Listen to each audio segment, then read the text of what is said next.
My wife sneaked into our paralyzed son's room every single night at 2 in the morning. She told me she was massaging his atrophied muscles. She told me she was the only one who truly sacrificed for our family.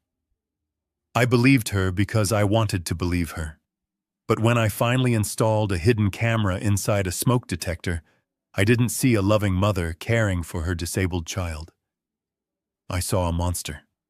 And I saw the man she was really doing it for.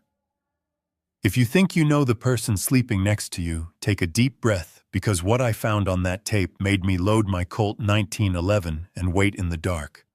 Before I tell you how I took down the people I loved most, please hit that like button. It helps an old man share the truth with the world. And let me know in the comments where you are watching from. It comforts me to know I am not shouting into the void. My name is Henry. I am 70 years old, and for 40 years I was a general contractor. I built half the foundations in this suburb. I know how to spot a hairline crack in concrete before it brings a whole house down. I know that if the structure is rotting, you can't just paint over it. You have to tear it out. But I never thought I would have to apply that logic to my own marriage. It started on a Tuesday at exactly 2:15 in the morning. I woke up with a mouth as dry as sandpaper. That is one of the indignities of getting old. You don't sleep through the night anymore. Your body wakes you up for water, or for the bathroom, or just to remind you that your joints hurt. I sat up in bed, my back stiff. The other side of the king-sized mattress was empty. The sheets were cold. Lydia was gone again. I didn't think much of it at first. We have been married for 35 years. Lydia is 58, 12 years younger than me, and she has always had more energy. Since our son Lucas had his accident 2 years ago, she has been restless. I put on my slippers and shuffled out into the hallway. The house was silent. It is a big house, a colonial style I renovated myself 10 years ago. I laid every inch of the white oak flooring in this hallway with my own hands. I know every squeak. I know every shadow. And that is why I stopped dead in my tracks. Light was spilling out from under the door of Lucas's room. My heart gave a painful thump against my ribs. Lucas is 32 years old. 2 years ago, a drunk driver T-boned his truck. The settlement was $4.8 million, but no amount of money could buy back his voice or his movement. He is paralyzed from the neck down. He has locked-in syndrome. He can see, he can hear, but he cannot speak. He is trapped in his own body. The doctors said he needs absolute rest at night to let his brain heal. So why was the light on? I walked closer, my steps silent on the wood I knew so well. I reached for the doorknob, but before I could touch it, the door swung open. Lydia almost crashed into me. She gasped a sharp, terrified sound that echoed in the quiet hall. "Henry!" she hissed, clutching her chest. "You nearly gave me a heart attack." I didn't answer immediately. I was too busy looking at her. My wife is a beautiful woman. She prides herself on her appearance. But standing there in the dim light of the hallway, she looked wild. Her silk nightgown was disheveled. Her forehead was slick with sweat, damp strands of blonde hair sticking to her temples. She was breathing hard, rhythmic, and heavy like she had just run a mile on the treadmill. But the strangest thing was her hands. She was wiping them frantically on the silk of her robe, over and over again, like she was trying to clean something off. "What are you doing in there, Lydia?" I asked. My voice sounded raspy, full of sleep and confusion. "It's 2 in the morning." She blinked rapidly, her eyes darting from my face to the dark stairs behind me. She was calculating. I have negotiated million-dollar contracts with crooked developers. I know the look of someone trying to construct a lie on the fly. "Lucas," she said, her voice dropping to a dramatic whisper. "He was moaning, Henry. He was in pain. I heard him over the monitor." I frowned. "I didn't hear anything." "Of course you didn't," she snapped, and suddenly the fear in her eyes was replaced by aggression. "You sleep like the dead, Henry. You take your heart pills, you take your sleeping aid, and you check out of this family. Someone has to be awake to take care of our son." Her words were like little needles. She knew exactly where to strike. She knew I felt guilty about my age. She knew I felt useless because I couldn't lift Lucas anymore, couldn't carry him to the bath like I used to. I was just massaging his legs. She continued smoothing her hair back, regaining her composure. "He gets cramps, severe cramps. I have to work the muscles or they atrophy even worse. It's exhausting work, Henry. Look at me. I'm sweating." It sounded plausible. It sounded like the Lydia I thought I knew. The devoted stepmother who had taken over Lucas's care when his own mother passed away decades ago.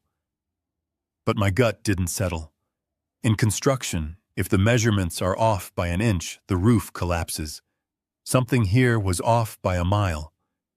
"Why didn't you wake me?" I asked. "I could have helped." "You..." She let out a short, cruel laugh. "You would just get in the way. Your hands shake, Henry. You would hurt him." She tried to push past me to end the conversation, but in her haste, her elbow knocked against the doorframe. Something fell from the pocket of her robe. It hit the oak floor with a distinct plastic rattle and rolled to a stop against my slipper. A small amber pill bottle. We both froze. For a second, the only sound was the humming of the refrigerator downstairs. Lydia lunged for it, but I was faster. I might be 70, but I still have the reflexes of a man who has dodged falling beams. I bent down and snatched the bottle up. It wasn't the standard pharmacy bottle from Walgreens. There was no white label with doctor instructions. It was glass dark amber, with a label written in a language I didn't recognize. Maybe Spanish, maybe Portuguese.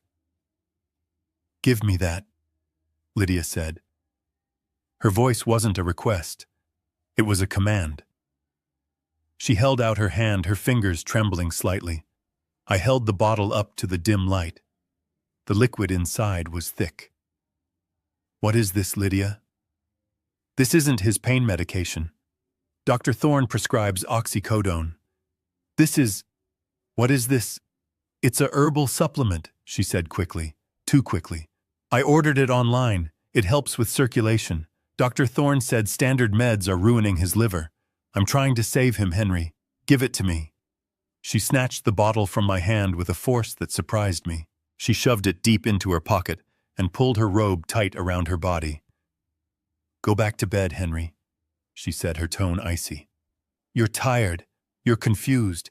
You're seeing shadows where there aren't any. Let me do the heavy lifting. That's what I'm here for, isn't it?" She turned her back on me and walked into our bedroom, closing the door firmly. I stood alone in the hallway. I looked at the closed door of my bedroom, and then I looked at the closed door of my son's room. My instinct, the one that had kept me safe on construction sites for 40 years, was screaming at me. A supplement. At 2 a.m., sweating like she had run a marathon. And the way she wiped her hands, it wasn't the motion of someone who had been massaging a cramp. It was the motion of someone trying to remove a stain. I didn't go back to bed. I walked downstairs to the kitchen. I didn't turn on the lights. I poured myself a glass of water and sat at the island, staring out at the backyard pool that Lucas used to swim in before the accident. Lydia was lying. I didn't know what the lie was yet. I didn't know how big it was. But I knew that you don't hide herbal supplements like they are contraband. And you don't attack your husband for asking a simple question unless you are defending something dangerous. I thought about the money. The $4.8 million sitting in the trust fund. As Lucas's father and guardian, I controlled it, but Lydia had signatory powers for medical necessities. Tomorrow, I wouldn't go to the golf course. Tomorrow, I was going to the bank. I sat there in the dark until the sun came up, listening to the house settle, feeling the cold seep into my bones. I realized then that the foundation of my life was cracking. And if I didn't find the source of the rot, soon everything I built was going to come crashing down on top of my son. I needed eyes in that room. I needed to see what happened when I was asleep. Lydia said I was old. She said I slept like the dead. Well, she was about to find out, that this old man still knew how to set a trap. The morning sun was streaming through the heavy curtains when I finally gathered the courage to walk into my son's room. I had spent hours sitting in the kitchen watching the steam rise from my black coffee, trying to shake the image of Lydia's frantic, sweating face from the night before. I needed to see Lucas. I needed to see him, light of day, without the shadows of 2 a.m. distorting reality. I pushed the door open slowly. The room smelled of antiseptic and lavender, a cloying mixture that Lydia insisted was soothing, but to me just smelled like a hospital waiting room. Lucas was lying there exactly as he had been for the last 2 years. My boy. My strong, brilliant boy. Before the accident, Lucas had been the chief structural engineer at my firm. He was 6'2", with shoulders broad enough to carry the weight of a skyscraper. He used to walk onto a job site, and the men would straighten up, not out of fear, but out of respect. He had a laugh that could rattle windows. Now looking at him, I felt a physical ache in the center of my chest. He was a shell. His skin was gray and translucent, stretched tight over cheekbones that jutted out like sharp rocks. His arms, once powerful enough to swing a sledgehammer all day, were wasted away to nothing but bone and tendon lying limp on the white sheets. His eyes were open, staring at the ceiling fan that spun in slow hypnotic circles. They were glazed, unfocused, like he was looking through the house, through the roof, and into some void I couldn't see. "Good morning, son," I said softly, pulling the chair up to his bedside. He didn't blink. He didn't turn his head. The only sound was the rhythmic beep of the monitors and the soft hiss of the oxygen concentrator. It was a symphony of machinery keeping him alive while the man inside seemed to be fading further away every day. I reached out and took his hand. It was cold. So cold. I rubbed his knuckles with my thumb, feeling the roughness of my own calloused skin against his fragile flesh. I remembered the day he graduated from engineering school. He had shaken my hand so hard I thought he'd crush it, grinning from ear to ear, telling me he was going to build things bigger and better than I ever dreamed. Now his hand felt like a dry leaf. "Lucas," I whispered, leaning closer. "Can you hear me? It's Dad." Nothing. Just that 1,000-yard stare. The doctors, the specialists Lydia had hired, they all said his neural pathways were recovering. They said the paralysis was physical, that his cognitive functions were intact. Locked-in syndrome, they called it. If that was true, if my son was really in there trapped behind a wall of silence, why did he look so empty? Why did he look more like a living corpse than a man on the mend? A dark thought crossed my mind, a suspicion planted by the strange herbal bottle I had found last night. Was he getting better, or was he being kept this way? I looked at the door to make sure Lydia wasn't there. Then with a trembling hand I did something I hadn't done since he was a child, testing boundaries. I moved my hand to the inside of his forearm, to the tender skin near the elbow. I pinched him. Not hard enough to bruise, but hard enough to sting, hard enough to trigger a reflex. "Come on, Luke," I muttered. "Show me you're in there." His arm didn't jerk. His muscles didn't contract. Physically, he remained as still as a stone. But then I saw it. A single tear pooled in the corner of his left eye. It held there for a second, shimmering in the morning light, before sliding down his temple and disappearing into his hair. He felt it. He was in there, and he was crying. That tear hit me harder than a physical blow. It wasn't a reflex, it was sadness. It was pain. It was a plea. "Oh God, Lucas," I choked out, reaching to wipe the tear away. "I'm sorry. I'm so sorry." "What do you think you're doing?" The voice cracked like a whip from the doorway. I jumped, dropping Lucas's hand. Lydia was standing there, holding a tray with a fresh towel and a bowl of water. Her face was a mask of fury. She crossed the room in 3 strides and shoved herself between me and the bed, effectively pushing me back. I saw that, Henry, she hissed, checking Lucas's arm as if I had burned him. I saw you pinching him. Have you lost your mind? He is not a piece of lumber you can test for rot. I was just trying to get a reaction, I stammered, feeling like a child caught stealing candy. He was staring at nothing. I just wanted to know if he could feel me. Of course he can feel you, she snapped, dipping a cloth into the water and dabbing Lucas's forehead aggressively. Dr. Kincaid was very specific about this. Overstimulation is dangerous for his neural recovery. You pinching him sends shockwaves through his system. Do you want him to have a seizure? Do you want to set his progress back months? Dr. Kincaid. That name again. The specialist she had insisted on bringing in 6 months ago because she said the hospital doctors were incompetent. I had never liked the man.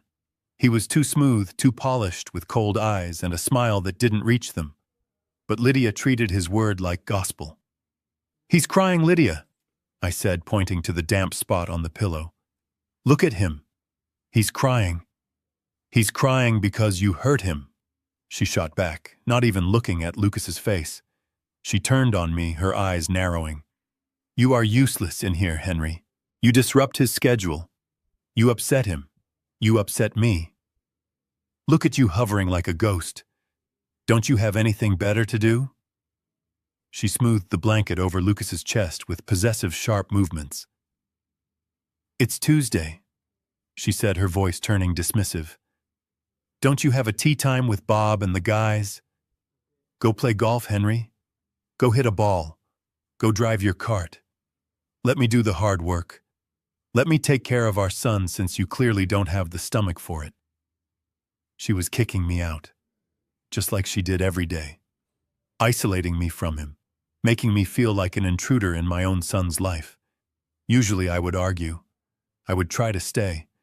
But today the image of that foreign pill bottle and the tear on Lucas's cheek made me realize that arguing was pointless. She had the control here. She had the medical jargon. She had the role of the martyr down to a science. If I wanted to save Lucas, I couldn't do it by fighting her in this room. I had to fight her where she didn't expect it. You're right, I said, forcing my voice to sound defeated. I let my shoulders slump. I'm just worried about him. I feel helpless. Lydia's expression softened instantly. It was a terrifying transformation. She went from fury to pity in a blink. She reached out and patted my cheek, her hand cold and damp. I know, honey, she cooed. It's hard for you. That's why I take the burden. I'm strong enough for both of us. Go on now. Go play golf. Get some fresh air. We'll be fine here. I looked at Lucas one last time. His eyes were dry now, staring blankly again. But I knew he was in there screaming. Okay, I said. I'll go. I walked out of the room, listening to Lydia start humming a tune as she busied herself around the bed. I walked down the stairs, my knees aching, my heart pounding a rhythm of rage I hadn't felt in years. I went into the garage and threw my golf clubs into the trunk of my Cadillac. I put on my golf cap. I opened the garage door loud enough for her to hear. I backed out of the driveway, waving at the neighbor who was walking her dog. To anyone watching, I was just a retired old man heading out for a day of leisure while his saintly wife cared for their invalid son. But as soon as I turned the corner and was out of sight of the house, I didn't turn toward the country club. I turned toward downtown. Lydia kept talking about Dr. Kincaid. She kept talking about expensive treatments, about specialized therapy, about the best care money could buy. She constantly reminded me of the burden, the cost, the sacrifice. Well, sacrifice costs money, and Lucas had a lot of it. $4.8 million in a trust fund that was supposed to last him the rest of his life. If Lydia was really spending her nights massaging his legs and her days administering expensive medicines, the money trail would prove it. But if that herbal bottle was what I thought it was, cheap, foreign, unregulated garbage, then where was the money for the real treatments going? I gripped the steering wheel so hard my knuckles turned white. I wasn't going to hit a ball into a hole today. I was going to the bank. and I was going to follow every single penny until I found out exactly what kind of care my wife was buying. The gut feeling that had started at 2 a.m. was now a siren blaring in my head. There was a smell to this situation, and it wasn't lavender. It was the smell of rot, and I was going to find it. I walked into the lobby of the First National Bank with the weight of the world pressing down on my shoulders. The air conditioning was set to a freezing temperature, which made the sweat on my back turn cold instantly. I was supposed to be on the fourth hole by now, putting for birdie, but instead I was sitting in a leather chair across from Mr. Sterling, my private wealth manager. He looked nervous. He kept shuffling the papers on his mahogany desk, avoiding my eyes. I have known Sterling for 20 years. He handles the accounts for my construction business, and he set up the trust fund for Lucas immediately after the settlement check cleared. I asked him to pull the transaction history for the last 6 months. I wanted to see every single penny that had moved in or out of that account. Sterling cleared his throat and slid a thick stack of papers across the desk toward me. He muttered something about authorized users and standard protocols, but I was not listening. I was looking at the numbers. My eyes scanned the columns. April was normal. May was normal. But then came June. On June 3rd, there was a cash withdrawal for $9,500. On June 10th, another cash withdrawal for $9,500. June 17th, the same amount. June 24th, the same amount. I felt the blood drain from my face. I turned the page. July was the same. August. September. Every single Friday, like clockwork, someone walked into a branch and withdrew $9,500 in cash. I know why that specific number matters. In the construction business, we deal with cash flow all the time. Any cash transaction over $10,000 triggers a mandatory report to the IRS. It is a federal requirement to catch money launderers and criminals. Whoever was doing this knew exactly how to fly under the radar. They were bleeding the account dry just below the limit that would set off alarms. I looked at the memo line for these withdrawals. They were all noted as reimbursements for specialized physical therapy and imported nutritional supplements. I did the math in my head. $9,500 a week. That is $38,000 a month. In the last 6 months alone, nearly $250,000 had vanished from my son's care fund. $250,000 in cash. I looked up at Sterling. I asked him who authorized these withdrawals. He looked uncomfortable. He told me that as a co-trustee, my wife Lydia had full signatory power for medical expenses.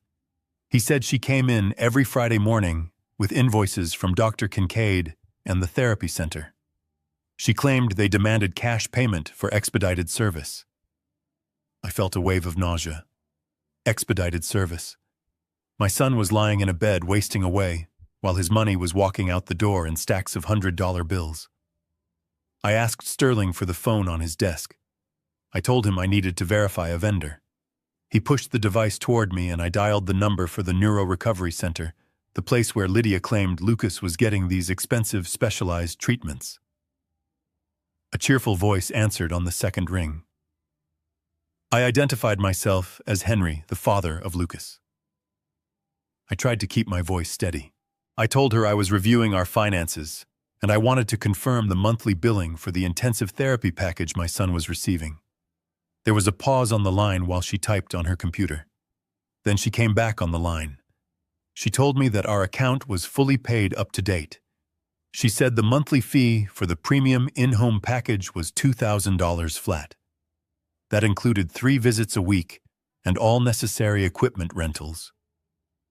$2,000 a month. I gripped the receiver so hard I thought the plastic might crack. Lydia was withdrawing $38,000 a month. The clinic was charging $2,000. That meant $36,000 a month was disappearing into thin air.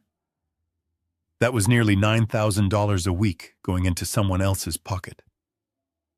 I thanked the receptionist and hung up. The silence in the office was deafening. Sterling was watching me, his face pale. He asked if there was a problem. I stood up slowly. My knees popped. I felt every year of my 70 years in that moment. I told him there was no problem yet, but there would be. I told him to freeze the account immediately. No more withdrawals. Not a single cent. Not even for me. I told him if Lydia came in on Friday, he was to tell her the system was down for a security audit. He nodded furiously, writing notes on his pad.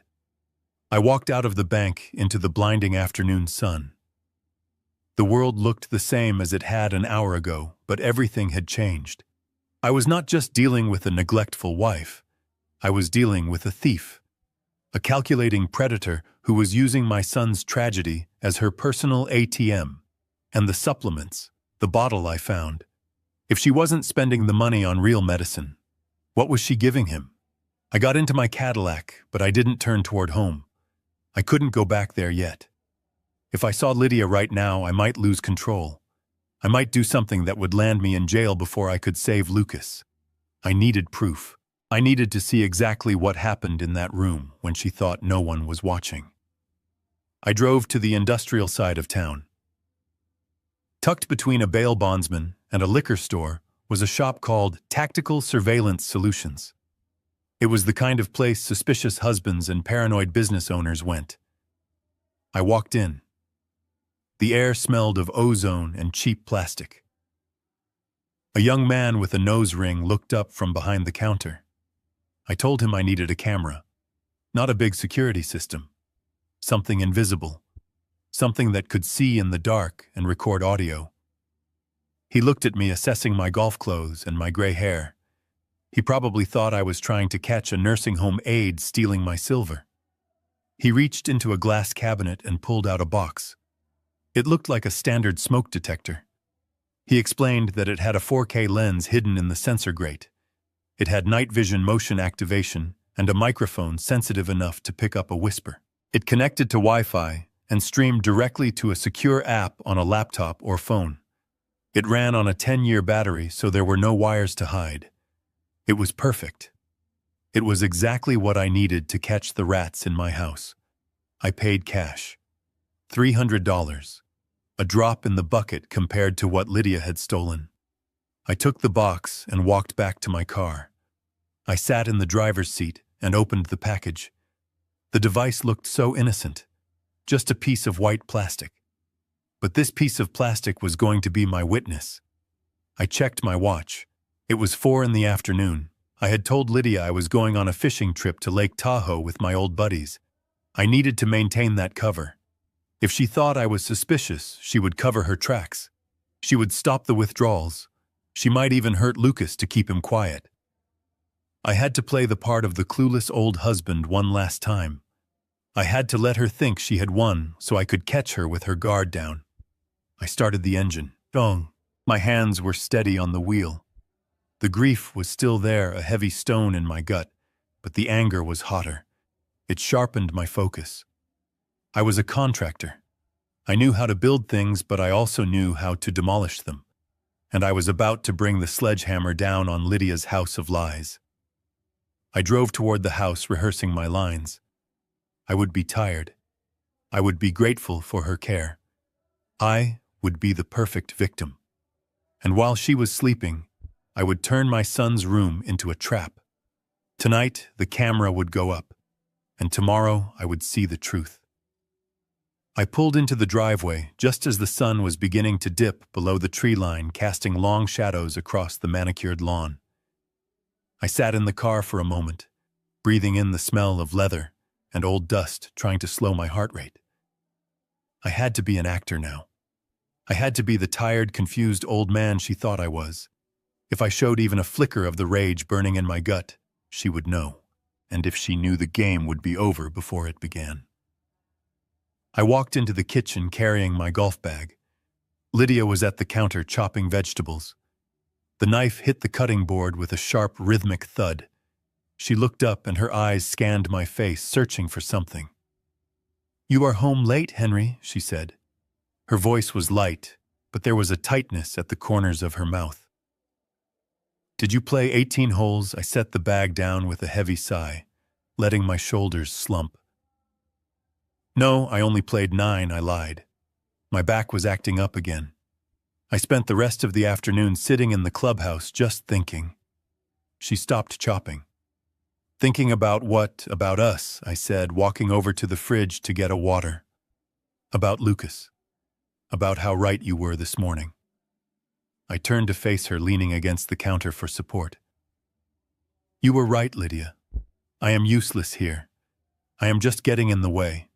I see how hard you work, how tired you are, and I feel guilty just watching you. Her expression softened. It was the same look she gave me when I forgot where I put my glasses. Pity mixed with condescension. Oh, Henry, she said, walking over and placing a hand on my arm. Don't say that. You do what you can. It is just a difficult situation for everyone. I nodded, looking down at the floor. That is why I decided to take your advice. I need to clear my head. I called Bob and the guys. They are heading up to Lake Tahoe for a few days of fishing. They have an extra bunk in the cabin. I thought maybe I should go. Just for 3 days. Get some fresh air. Give you some space to work your magic with Lucas without me hovering over your shoulder. I watched her face closely. For a split second I saw it. A flash of pure, unadulterated joy. Her eyes widened and her lips parted in a genuine smile before she quickly wrestled her expression back into one of concern. Tahoe, she repeated. That sounds wonderful, Henry. But are you sure you are up for the drive? It is a long way. It is a long. I feel like the drive would do me good, I said. I need to see the mountains. I need to feel like a man again, not just a nursemaid who cannot lift a spoon. Well, if you think it will help, she said, squeezing my arm. I think you should go. You deserve a break. God knows you have earned it paying for all these treatments. I can handle things here. You know I can. I forced a smile. I know you can, Lydia. You are a saint. She practically pushed me toward the bedroom to pack. She was a whirlwind of helpfulness. She pulled out my old duffel bag. She folded my flannel shirts. She packed my thick wool socks. It was sickening to watch. She was packing my bags not because she loved me, but because she wanted me gone. Every shirt she folded was another hour she would have alone with the money and whatever secrets she was hiding in Lucas's room. Don't forget your heart medication, she said, tossing the bottle of beta blockers into the side pocket. We don't want you having an episode up there in the wilderness. The irony was bitter. She wanted me healthy enough to leave, but I wondered if she cared if I came back. I need to run to the pharmacy, she said, zipping up the bag. Lucas needs a refill on his muscle relaxers, and I want to get some special protein shakes for him before the store closes. You get loaded up. I will be back in 20 minutes to see you off. This was it. The window of opportunity. As soon as her car pulled out of the driveway, I moved. I didn't move like an old man. I moved like a contractor on a deadline. I grabbed the step stool from the pantry and ran up the stairs, taking them 2 at a time. My knees protested, but I ignored the pain. I went straight to Lucas's room. He was awake, staring at the ceiling. When I burst in, his eyes darted to me wide and fearful. It is okay, son, I whispered, dragging the stool to the center of the room. It is just Dad. I am fixing something. I climbed up the stool. My hands were shaking, not from age, but from adrenaline. I reached up and twisted the old smoke detector. It came off with a dusty click. I pulled the battery wire free. I tossed the old unit onto the bed and pulled the new spy camera from my pocket. It looked identical. The man at the shop said it was a standard casing. I connected the wire. A tiny, almost invisible red light blinked once, then vanished. I pulled out my phone and opened the app. Connecting. Connecting. My heart hammered against my ribs. If Lydia came back now, if she forgot her wallet, if she just decided to turn around. Online. The image appeared on my phone screen, crisp and clear in 4K resolution. I could see the top of Lucas's head. I could see the monitors. I could see the door. It was a perfect bird's-eye view of the entire room. I twisted the new unit into the bracket. It locked into place. I climbed down and folded the stool. I grabbed the old detector and shoved it deep into my pocket. I would throw it in a dumpster miles from here. I walked over to the bed. I leaned down and kissed Lucas on the forehead. "I am going away for a few days, Luke," I whispered. "But I am not really leaving. I will be watching. Every second. I am going to fix this. I promise." He blinked slowly. A single, slow blink. I hoped he understood. I ran back downstairs, put the stool away, and was sitting on the front porch with my duffel bag when Lydia's car pulled back in. I checked my watch. 17 minutes. I had done it. She got out of the car holding a pharmacy bag. She looked relieved to see me sitting there ready to go. "All set?" she asked, smiling.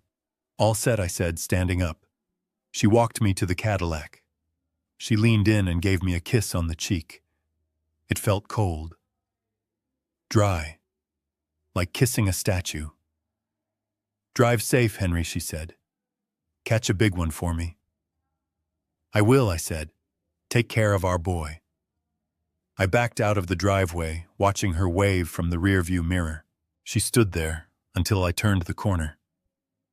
I imagined her walking back into the house, locking the door, and letting out a sigh of relief. She thought the old dog was gone. She thought she had the run of the house. I didn't drive to Tahoe. I drove 10 miles west to the outskirts of town where the strip malls gave way to industrial parks and cheap motels. I pulled into the parking lot of the Starlight Inn. The neon sign was missing the S, so it just read Tarlight.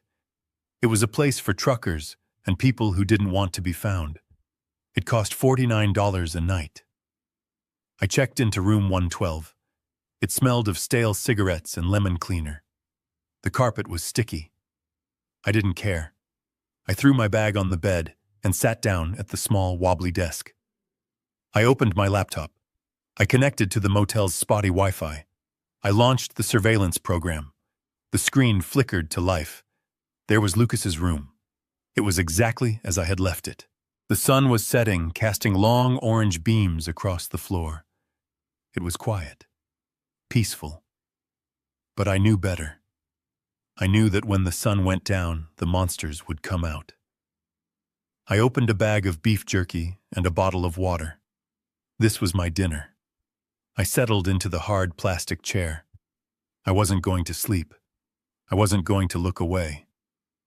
I was the guard dog now. My phone buzzed. It was a text from Lydia.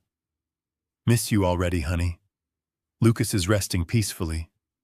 Hope the traffic isn't too bad." I stared at the message. The lies came so easily to her now. They flowed from her thumbs like poison. "Traffic is fine," I typed back. "Just passing the city limits. Love you." I hit send and felt a shiver of disgust. I had to play the game. I had to let her think she was safe. On the screen, Lydia walked into the room. She was wearing her street clothes. She checked the monitors, adjusted Lucas's pillow, and then she smiled. It wasn't a mother's smile. It was a cold, calculating smirk. She looked directly at Lucas and said something I couldn't hear because I had the volume down. I turned it up. "Finally gone," she said, her voice tinny through the laptop speakers. "Just you and me now, vegetable. And soon we will have some company." She patted his cheek hard. Too hard. Then she turned and walked out, turning off the lights. The room plunged into darkness. The camera clicked softly as the night vision engaged. The screen turned into a grainy black and white.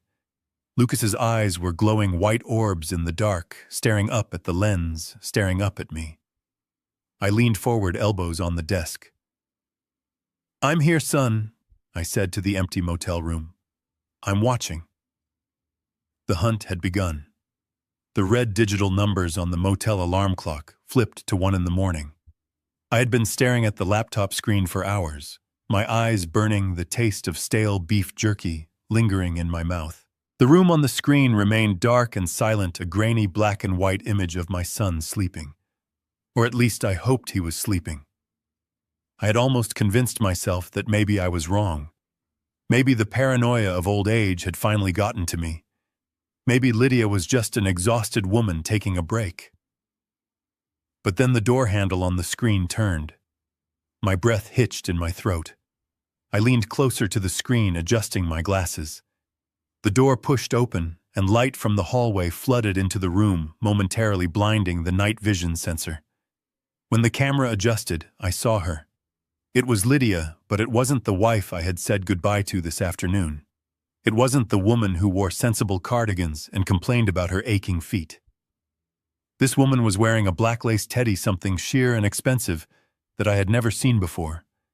It was the kind of thing a woman wears for a lover, not to check on her sick son. In her right hand, she held a large crystal wine glass filled almost to the brim with dark liquid. She didn't tiptoe. She didn't check the monitors. She sashayed into the room with a terrifying confidence, kicking the door shut behind her with her heel. I watched confused as she walked over to the corner of the room where the high-end stereo system sat. I had installed that system myself. I had spent thousands on it because the music therapist said classical music stimulated brain activity. I had also soundproofed the room with high-density foam and triple-paned glass, wanting to ensure that the lawnmowers and street noise outside wouldn't disturb Lucas's rest. I built that sanctuary with my own hands to protect him. Now I watched my wife turn that protection into a weapon. She pressed a button on the console. Suddenly, the speakers on my laptop exploded with noise. It wasn't Mozart. It wasn't Bach. It was a wall of distorted guitars and screaming vocals, heavy metal, aggressive, chaotic, and loud. Even through the tiny laptop speakers, it was jarring. I could only imagine what it sounded like in that sealed room. It must have been deafening. On the bed, Lucas jerked. His eyes flew open wide with terror. His chest heaved as he tried to take a breath, but the paralysis kept him pinned. He couldn't cover his ears. He couldn't scream. He was trapped in a box of noise. Lydia took a long sip of her wine, swaying her hips to the aggressive rhythm. She walked over to the bed, looming over him. The night vision made her eyes look like two black pits. She placed the cold wine glass on his bare chest, letting the condensation drip onto his skin. He flinched, his eyes darting frantically from her face to the glass. "Wake up!" she shouted over the music. I had to turn the volume down on my laptop. Her voice was so shrill. "Wake up, you useless vegetable! You think you can sleep while I'm bored? You think you can just lie there and cost money while I have to play the grieving mother?" She leaned down, her face inches from his. I could see the spittle flying from her mouth as she screamed. "Look at you," she spat. $4.8 million wrapped in skin and bones. That is all you are, Lucas. You are just a checkbook that breathes. And you are so boring. God, you are boring. My hands were shaking so violently, I knocked my water bottle off the desk. It hit the floor with a thud, but I didn't look down. I couldn't look away. I felt a rage so pure, so hot, it felt like I was swallowing molten lead. That was my son. That was the boy I taught to ride a bike. That was the man who built bridges. And she was torturing him. Lydia set the wine glass on the nightstand and pulled the sheet down, exposing Lucas's thin, atrophied arms. "Did you miss me?" she cooed, her voice mocking. "Did you miss Mommy's touch? Henry thinks I come in here to massage you. He thinks I'm a saint. Shall we give him what he paid for?" She reached out with her manicured nails. I thought she was going to scratch him, but she did something worse. She found the tender, soft skin on the inside of his upper arm, the place where the skin is thin and sensitive. She grabbed a small pinch of flesh between her thumb and forefinger and twisted. It was a small movement, precise, cruel. Lucas's mouth opened in a silent scream. His neck muscles strained, cords of tendon standing out against his gray skin. His eyes watered instantly, tears spilling over his lashes and running into his ears. "Does that hurt?" she asked, laughing. She moved her hand to his inner thigh and pinched again, harder this time. "I bet that hurts." But you can't tell anyone, can you? You can't go running to Daddy. You can't even lift a finger to stop me. I stood up in the motel room, gripping the edges of the cheap desk until the wood creaked. I wanted to smash the screen. I wanted to drive back there right now and tear her apart with my bare hands. I was screaming at the laptop vile words, curses I hadn't used in 30 years. "Stop it!" I yelled at the empty room. "Stop it, you witch!" But she couldn't hear me. She just kept going. She moved around the bed like a predator, finding new spots to pinch, new ways to inflict pain that wouldn't leave large bruises, just deep, aching soreness. She slapped his cheek lightly, rhythmically, keeping time with the heavy metal drums. "You ruin everything," she muttered, her face twisting into a snarl. "You were supposed to die in that crash. We would have had the money and none of the work. But no, you had to survive. You had to hang on. So now I have to be the nurse. I have to wipe your chin. I have to pretend I care." She grabbed his face, squeezing his jaw so hard his cheeks turned white. "But don't worry, Lucas," she whispered, her voice dropping to a sinister hiss that the microphone barely picked up over the music. "I'm not the only one who's tired of waiting." Lucas was sobbing now, silent, heaving sobs that shook his frail frame. He looked broken. He looked like an animal caught in a trap, waiting for the hunter to finish him off. I felt like I was having a heart attack. My chest was tight, my left arm numb. I fumbled for my beta blockers dry, swallowing a pill. I couldn't die. Not now. I had to live long enough to kill her. I had to live long enough to save him. Lydia stepped back, picking up her wineglass again. She finished it in one long gulp. She looked at her watch, a diamond-encrusted piece I had bought her for our anniversary. "Stop crying," she snapped. "You look pathetic. And dry your eyes. We have company coming." She walked over to the stereo and turned the volume down, not off, just down to a low, menacing thrum. The sudden drop in noise was startling. "You're lucky," she said, looking at the door. "My fun is over for tonight. The real professional is on his way." She turned back to Lucas and smoothed his hair back, a gesture that looked affectionate but made Lucas flinch violently. "We are almost out of the fun medicine," she said, tapping a fingernail against her teeth. "But don't you worry. The doctor is coming. He's bringing a fresh supply. And tonight he's going to give you a special shot. Something to make sure you stay nice and quiet while we celebrate." My blood ran cold. The doctor. So she wasn't alone. There was someone else involved in this nightmare. Someone with access to drugs. Someone who knew exactly what was happening in this house and was helping her do it. I watched as she walked to the window, peering out through the blinds, looking for headlights in the driveway. She looked excited. She looked like a woman waiting for a date. I sat back down, my hands trembling as I reached for my phone. I needed to record this. I needed to make sure the stream was saving to the cloud. I checked the connection. It was solid. "Who are you?" I whispered, staring at the woman on the screen. "Who is coming to my house?" I didn't have to wait long to find out. And when I saw who walked through that door, the rage I felt toward Lydia would seem like a gentle breeze compared to the hurricane that was about to hit. I wasn't just dealing with an abusive wife. I was dealing with a conspiracy. And I knew with absolute certainty that if I didn't act perfectly, my son wasn't going to survive the night. 30 minutes dragged by like 30 years. On the screen, Lydia paced the room, checking her reflection in the mirror, fixing her hair. She wasn't acting like a mother worried about her son's health. She was acting like a teenager waiting for her boyfriend to climb through the window. She kept glancing at the digital clock on the bedside table, tapping her foot impatiently against the hardwood floor. Then the back door clicked. I didn't hear the doorbell, which meant she had left it unlocked. A shadow moved across the hallway, and a man stepped into the frame. It was Dr. Kincaid. I recognized him instantly, though he wasn't wearing the pristine white coat he always wore when I was around.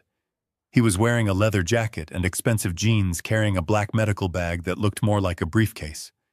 He didn't look like a medical professional coming for an emergency house call. He looked like a predator entering his territory. Finally, Lydia breathed, her voice dripping with relief and something else, lust. She threw herself at him. I watched my stomach churning as my wife wrapped her arms around the man she claimed was saving our son's life. They didn't speak. They didn't sanitize their hands. They kissed. A long, wet, passionate kiss right there at the foot of Lucas's bed. Kincaid dropped his bag and grabbed her waist, pulling her close with a familiarity that made my skin crawl. "Did you miss me?" he murmured, pulling back just enough to look at her. "You have no idea," Lydia whispered. "The old man is gone. He went to Tahoe. We have the house to ourselves for 3 whole days." "Perfect." Kincaid grinned, a wolfish baring of teeth. "Then we can really turn up the heat." They laughed.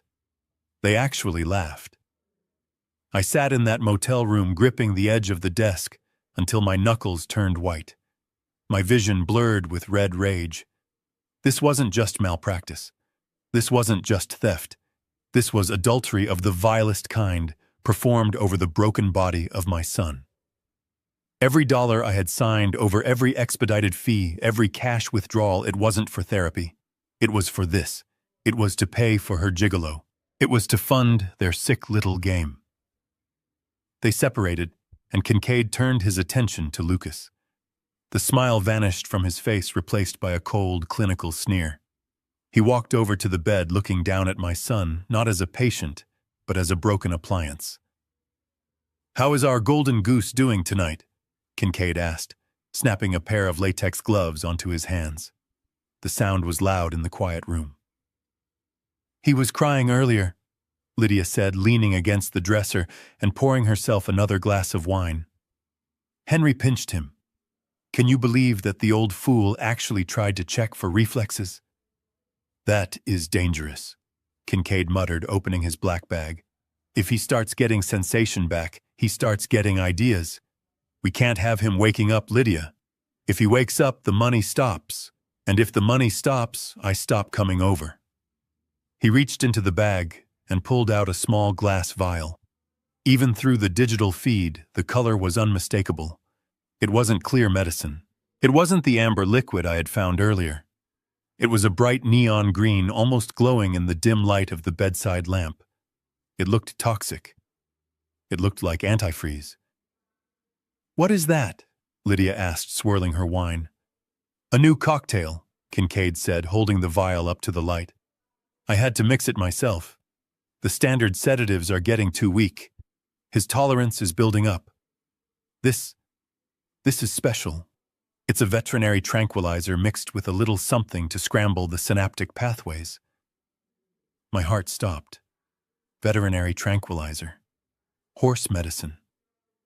Kincaid filled a syringe, tapping the side to clear the air bubbles.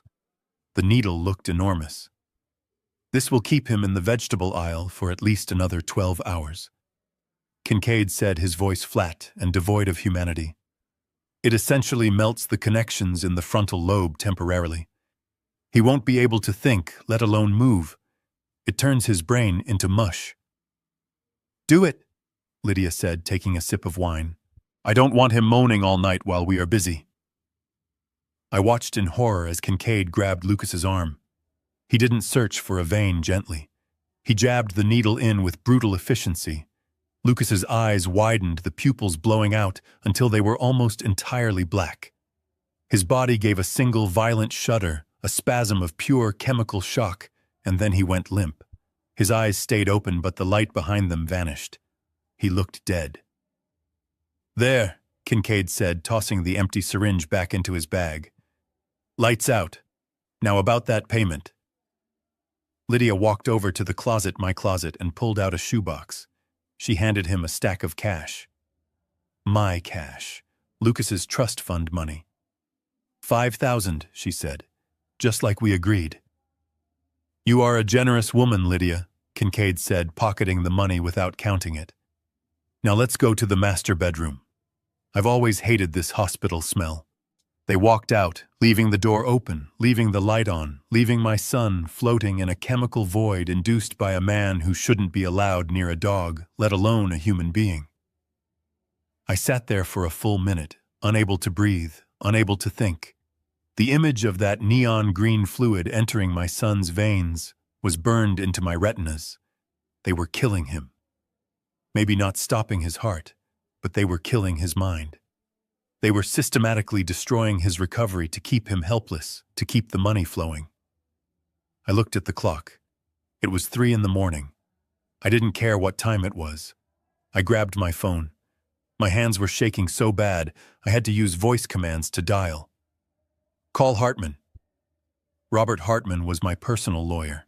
Not the family lawyer who handled the trust, Sterling handled the money, but Hartman handled the dirty work. He was a shark in a cheap suit, the kind of guy you hire when you need to bury a contractor who tried to cheat you on materials. He didn't sleep. He lived on caffeine and litigation. The phone rang 4 times. Henry. Hartman's voice was groggy rough with sleep. It's 3 a.m. Unless the police are at your door, this better be good. I need you to open your email, I said. My voice sounded strange to my own ears, cold, metallic, dead. I am sending you a video file right now. Henry, what is going on? Just open it, Robert, and turn the volume up. I heard the rustle of sheets, the click of a lamp, the tapping of keys, then silence. For a long time there was just silence on the other end of the line. Then I heard a sharp intake of breath. Good God, Hartman whispered. Is that Kincaid? Yes. That is Dr. Kincaid, and that is my wife. What did he just inject him with? Hartman asked, his lawyer's voice sharpening, shaking off the sleep. That didn't look like any FDA-approved medication I have ever seen. He said it was a veterinary tranquilizer, I told him. He said it melts the brain. Robert? I need you to find out everything about that man. I want to know where he got his license. I want to know who he owes money to. I want to know what that green filth is. And I want to know it by sunrise. Henry, Hartman said, if this is real, this is attempted murder. This is assault with a deadly weapon. We need to call the police. Not yet, I said. If the police show up now, Kincaid claims it's an experimental treatment. Lydia claims I'm a senile old man spying on them. They flush the drugs. They hide the money. No, I need to know exactly what I am dealing with. I need to know how deep the rot goes. I can have a private investigator on Kincaid in an hour. Hartman said, the shark in him waking up. I have a guy who used to work narcotics. If that drug is on the street, he will know what it is. But Henry, you cannot go back there. Not tonight. If you walk in on them. I'm not going back tonight, I said, staring at the screen where my son lay motionless. I'm going to let them think they are safe. I'm going to let them dig their own graves a little deeper. But Robert, yeah, Henry, when I do go back, I said, reaching into my bag and feeling the cold steel of my Colt 1911. I'm going to need you to have a cleanup crew ready, because I am going to tear my house down. I'll get to work, Hartman said. Check your email in 4 hours. I hung up the phone. On the screen, the room was empty, save for Lucas. The neon green poison was coursing through his veins, stealing his mind. But I was awake now. The old man was gone. The contractor was here. And I was about to start the demolition. The sun was still hours away, but for me, the darkness had just begun, and I wasn't going to blink until I saw the dawn. I sat in the leather chair in Robert Hartman's office, staring at a cup of black coffee that had gone cold an hour ago. The sun was up, but I hadn't seen it rise. I had driven straight from the motel to Robert's office parking lot, waiting for him to unlock the doors at 6 a.m. I looked like a wreck. My golf clothes were wrinkled, my eyes were red, and I hadn't shaved. But I didn't care. I felt like a man who had just watched his house burn down and was now sifting through the ashes looking for the arsonist's matchbook. Robert walked in carrying a thick manila folder. He didn't look much better than I did. His tie was loosened, and he had the gray pallor of a man who had spent the night digging through digital garbage. He sat down heavily across from me and didn't open the folder immediately. He just looked at me with a mixture of pity and professional resolve. "Henry," he said, his voice gravelly, "you need to prepare yourself. What we found is not just bad. It is evil." I leaned forward, gripping the arms of the chair.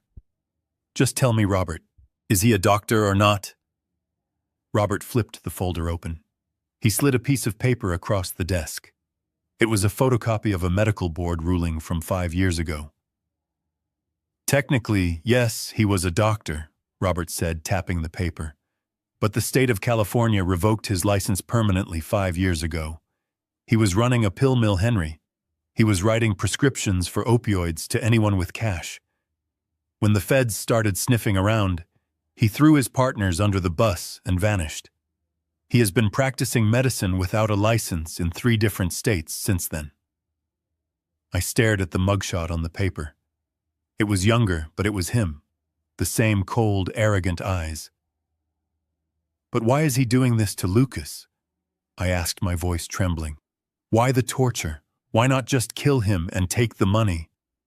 "Because a dead patient doesn't pay monthly dividends," Robert said, sliding another document across. "This is a credit report from the darker corners of the financial world. Your Dr. Kincaid has a gambling problem, Henry. A massive one. He owes $800,000 to a syndicate in Las Vegas. These are not the kind of people who send debt collectors. They send guys with baseball bats." It clicked. The pieces of the foundation snapped into place. Lydia wasn't just paying for a lover. She was paying off his debts. She was bleeding my son dry to save a man who would probably sell her out the moment the money ran out. "He needs a steady income stream," Robert continued. "If Lucas dies, the trust fund gets locked up in probate. The courts get involved. The money stops flowing for months, maybe years. But as long as Lucas is alive and sick, Lydia can withdraw cash for medical expenses. Kincaid keeps him alive but helpless. It is the perfect parasitic relationship." I felt sick. Physically sick. My son was being kept as a biological ATM machine. "What about the green stuff?" I asked, pointing to the screenshot I had printed out from the video feed. "The stuff he injected him with." Robert's face hardened. He pulled out a report from a toxicology lab. "I sent the video to my guy. He recognized the packaging immediately. It is not a prescription drug, Henry. It is a street cocktail. They call it the Green Void." He took a deep breath before continuing. "It is a high-concentration mixture of ketamine, which is a dissociative anesthetic, and xylazine, which is a veterinary sedative used for horses." "Horse tranquilizer," I whispered, remembering Kincaid's words. "It is worse than that," Robert said. "The mix is designed to induce total paralysis. It severs the connection between the brain and the muscles. But here is the nightmare, Henry. It doesn't stop the pain receptors, it actually amplifies them. It causes hallucinations, terrifying ones."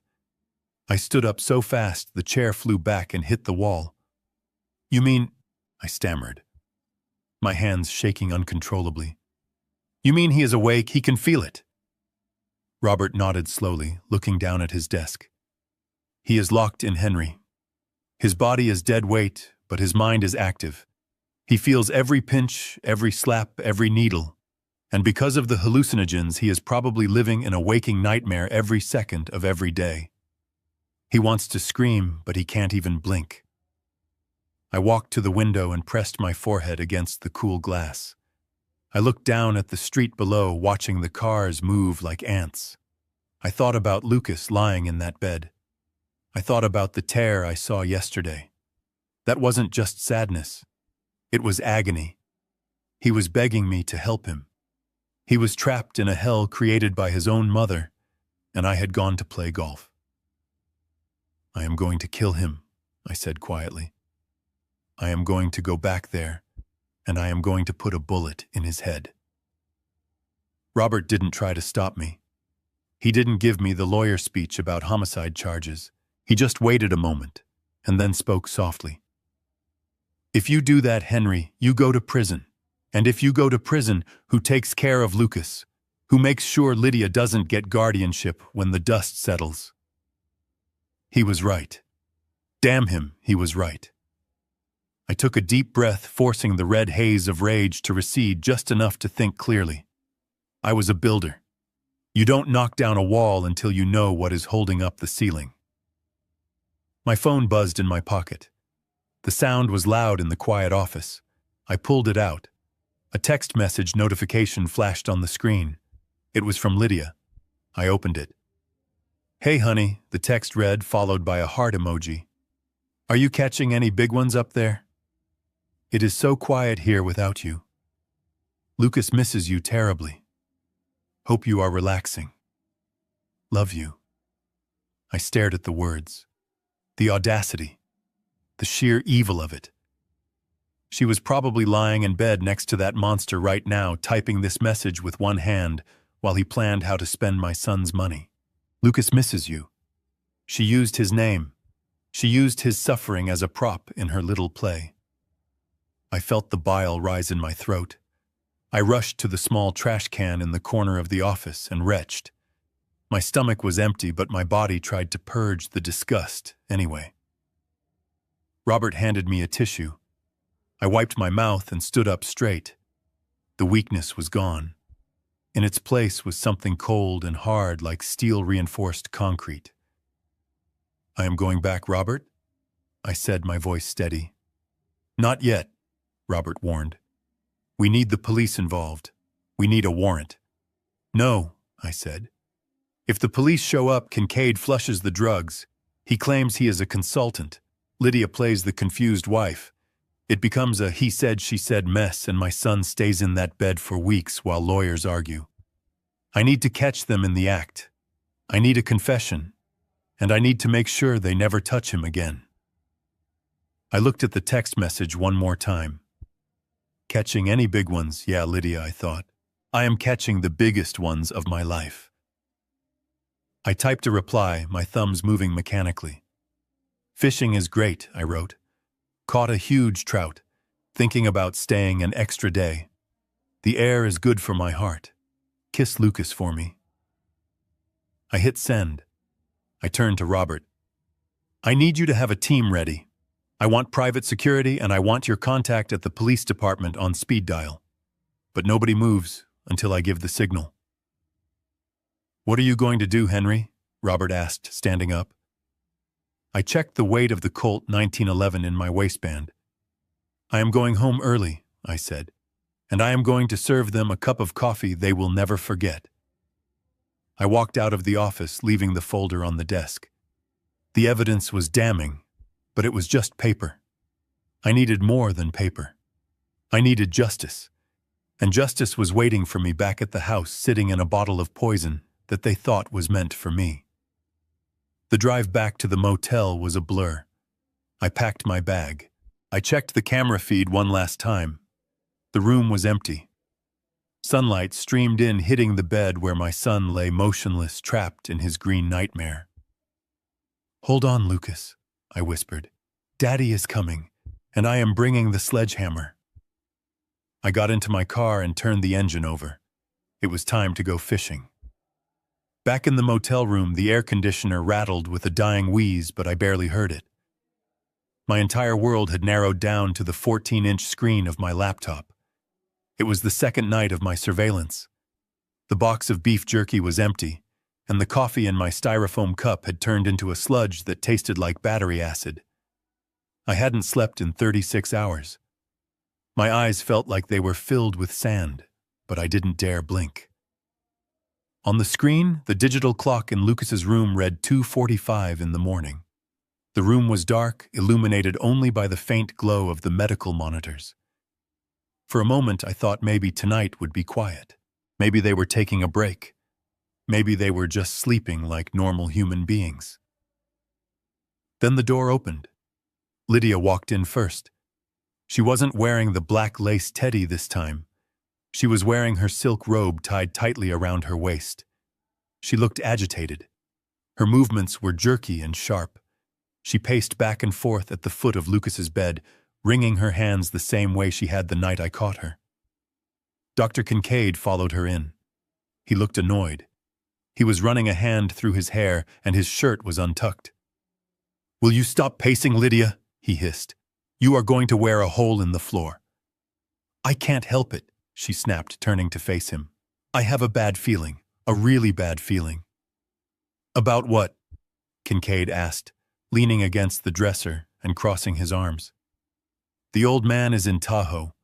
He is probably halfway through a case of beer by now, sleeping like a baby. We have the run of the place." "Do we?" Lydia asked, her voice rising in pitch. Because before he left, he was acting strange. He wasn't just tired. He was watchful. And Sterling called me today from the bank.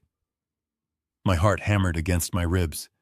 I had told Sterling to freeze the account, but I hadn't expected him to call her so soon. "What did he say?" Kincaid asked, straightening up. "He said there was a security audit," Lydia said. "He said the account is frozen temporarily. But he sounded weird, evasive, and Henry went to the bank yesterday. The teller mentioned she saw his Cadillac in the lot." Kincaid swore softly. "You said he was playing golf." "He told me he was playing golf," Lydia said, her voice trembling. "But if he went to the bank, if he saw the withdrawals—" "Kincaid, he knows. He knows about the money." "Knowing about the money is one thing," Kincaid said dismissively. "He can't prove where it went. We have invoices. We have paperwork. I can paper over the cracks." "It's not just the money," she whispered, looking down at Lucas, who was lying motionless under the influence of the green poison. "If he starts digging into the accounts, he will start digging into the treatments. He is a contractor, Kincaid. He looks for structural flaws. If he finds out what we are doing to him," she pointed a shaking finger at our son, "he will kill us," she finished. "Henry looks like a soft old man, but you don't know him like I do. He has a temper. If he finds out we are hurting Lucas, he will tear this house down around our ears." Kincaid stared at her for a long moment. Then a cold, flat look entered his eyes. It was the look of a man who had backed himself into a corner and was deciding which way to shoot his way out. "Then we don't let him find out," Kincaid said calmly. "We accelerate the timeline." "What do you mean?" Lydia asked, stopping her pacing. "Plan B," Kincaid said. "We talked about this. We said, if the situation became untenable, we would initiate the exit strategy." "I thought you meant running," Lydia said, her voice barely audible. "I thought you meant taking the cash and going to Mexico." "And live on what?" Kincaid sneered. "We have maybe 50 grand in cash stashed in the safe. That lasts 6 months. No, Lydia. We need the rest of the trust fund. And to get the rest of the trust fund without Henry asking questions, Henry needs to not be around to ask them." I felt the blood drain from my face, leaving me cold and numb. I sat frozen in that motel chair, listening to them discuss my murder as if they were planning a renovation. Kincaid walked over to his black medical bag. He rummaged around for a moment and pulled out a small, clear vial. It didn't have a label. The liquid inside was clear, like water. "What is that?" Lydia asked, stepping back. "Potassium chloride," Kincaid said, holding the vial up to the dim light. "High concentration." "What does it do?" "It stops the heart," he said simply. "Instantly. It disrupts the electrical signals. It looks exactly like a massive myocardial infarction. A heart attack." Lydia put a hand to her mouth. You want to do it now?" "He's in Tahoe." "No," Kincaid said, shaking his head. "We can't do it there. Too messy. Too many questions. We do it when he comes back. He said the drive is hard on him, right? He said he was tired. When he gets home on Friday, you will be the loving wife. You will welcome him back. You will sit him down in his favorite recliner. He walked over to her and pressed the vial into her hand. You make him a cup of coffee, Kincaid said, his voice low and seductive. He loves your coffee, right? You put this in, all of it. Within 5 minutes, he will complain of chest pains. Within 10, he will be gone. By the time the paramedics arrive, it will just look like a tragedy. A 70-year-old man with a history of hypertension dies after a stressful trip.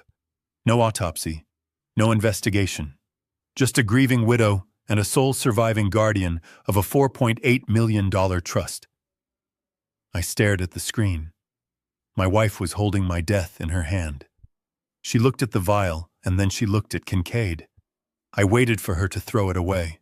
I waited for her to scream, to slap him, to call the police. I waited for the woman I had slept beside for 35 years to show up.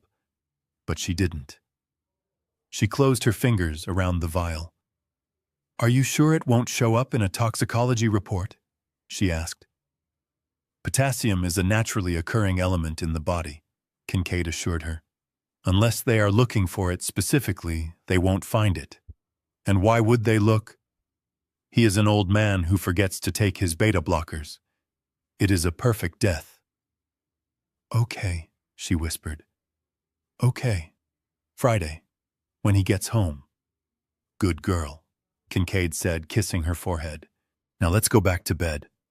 We have a lot of planning to do. They left the room. The door clicked shut. The silence in the motel room was absolute. I could hear the blood rushing in my ears like a roaring river. I looked down at my hands. They were steady. I expected them to be shaking, but they were rock steady. They were going to kill me. They weren't just stealing from me. They weren't just cheating on me. They were going to murder me in my own kitchen with a cup of coffee. I reached out and closed the laptop. The screen went black, cutting off the image of my son lying in the dark. I didn't need to see any more. I had seen the face of the devil, and she was wearing my wife's robe. I stood up and walked over to my duffel bag. I unzipped the side pocket. I pushed aside the bottle of heart pills, the pills they were counting on, to explain my death, and reached deeper. My fingers brushed against cold steel. I pulled out the Colt 1911. It was an old gun, a relic from my father.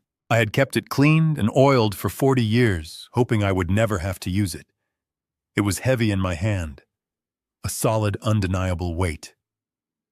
I sat on the edge of the bed and checked the magazine. It was full. 7 rounds of hollow point ammunition. I pulled the slide back, chambering around. The mechanical clack-clack sound was loud in the small room. I wasn't going to call the police. The police would want statements. They would want to file reports. They would knock on the door, and Kincaid would flush the poison down the toilet and lawyer up. They would drag this out for months while my son rotted in that bed. No. I wasn't waiting for Friday. I wasn't waiting for them to set the stage for my funeral. I checked my watch. It was 4 a.m. I'm coming home early, Lydia, I said to the empty room. I put the gun into the waistband of my trousers, covering it with my flannel shirt. I grabbed my car keys. I didn't bother packing the rest of my clothes. I didn't bother checking out. I walked out into this cool night air. The parking lot was empty.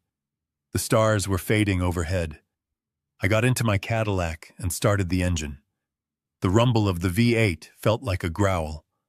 I wasn't a contractor anymore. I wasn't a husband. I was a father who had one job left to do. I put the car in gear and pulled out onto the highway. The road to Tahoe was north. I turned south, toward home, toward the rot, toward the end of everything. The sun was bleeding into the horizon when I turned onto my street. The sky was a bruised purple, casting long, dying shadows across the neighborhood. It was Wednesday evening. I wasn't supposed to be back until Friday. I parked the Cadillac in the driveway, turning off the engine. The silence inside the car was heavy. I sat there for a moment, feeling the weight of the Colt 1911 against my lower back. It was cold and hard, a reminder of the reality I was about to step into. I checked my face in the rearview mirror. I looked tired. I didn't have to act that part.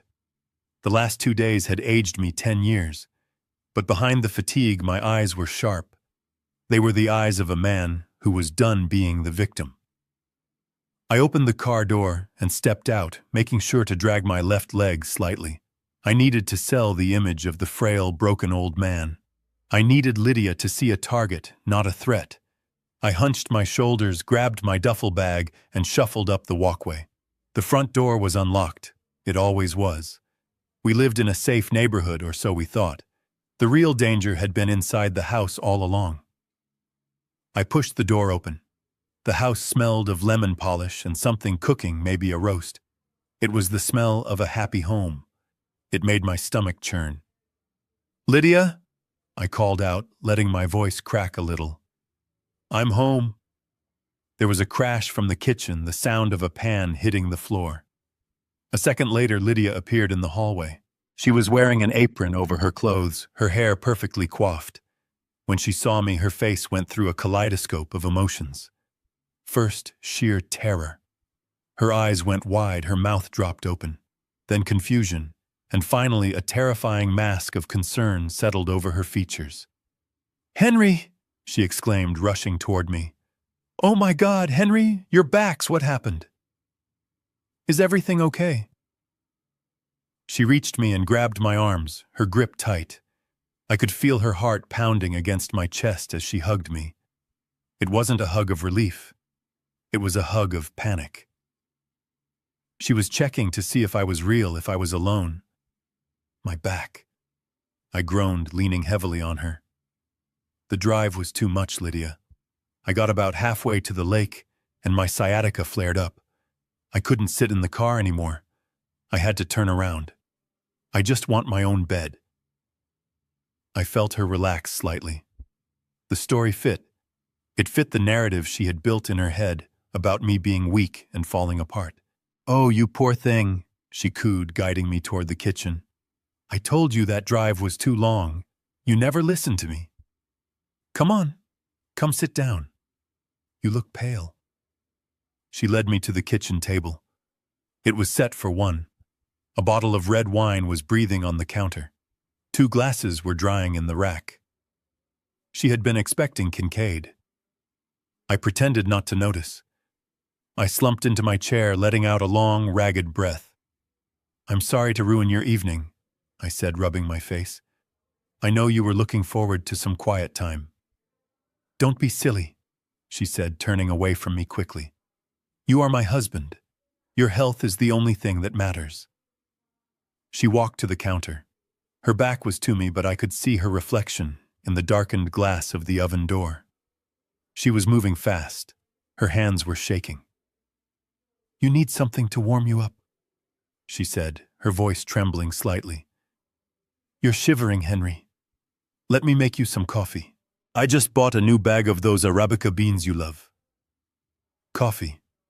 The word hung in the air like a gunshot. I remembered the conversation from the motel room. Potassium chloride. Stops the heart instantly. Looks like a heart attack. "That sounds good," I said, watching her reflection. "Black, please." "Of course," she said. I watched as she reached into her apron pocket. It was a smooth, practiced motion. She pulled out a small, clear vial. She didn't hesitate. She poured the entire contents into the mug on the counter. She didn't stir it. She just poured the hot coffee over it, the steam rising up to mask the deed. She wasn't saving it for Friday. She was improvising. I was here now. I was vulnerable. Why wait? She saw a chance to end it tonight, to get the money to clear the board for her and Kincaid. I gripped the edge of the table under the tablecloth. My heart was hammering against my ribs, but I forced my breathing to remain shallow and wheezy. She turned around the mug in her hands. She was smiling. It was the most terrifying smile I had ever seen. It was sweet, loving, and lethal. "Here you go, darling," she said, placing the mug in front of me.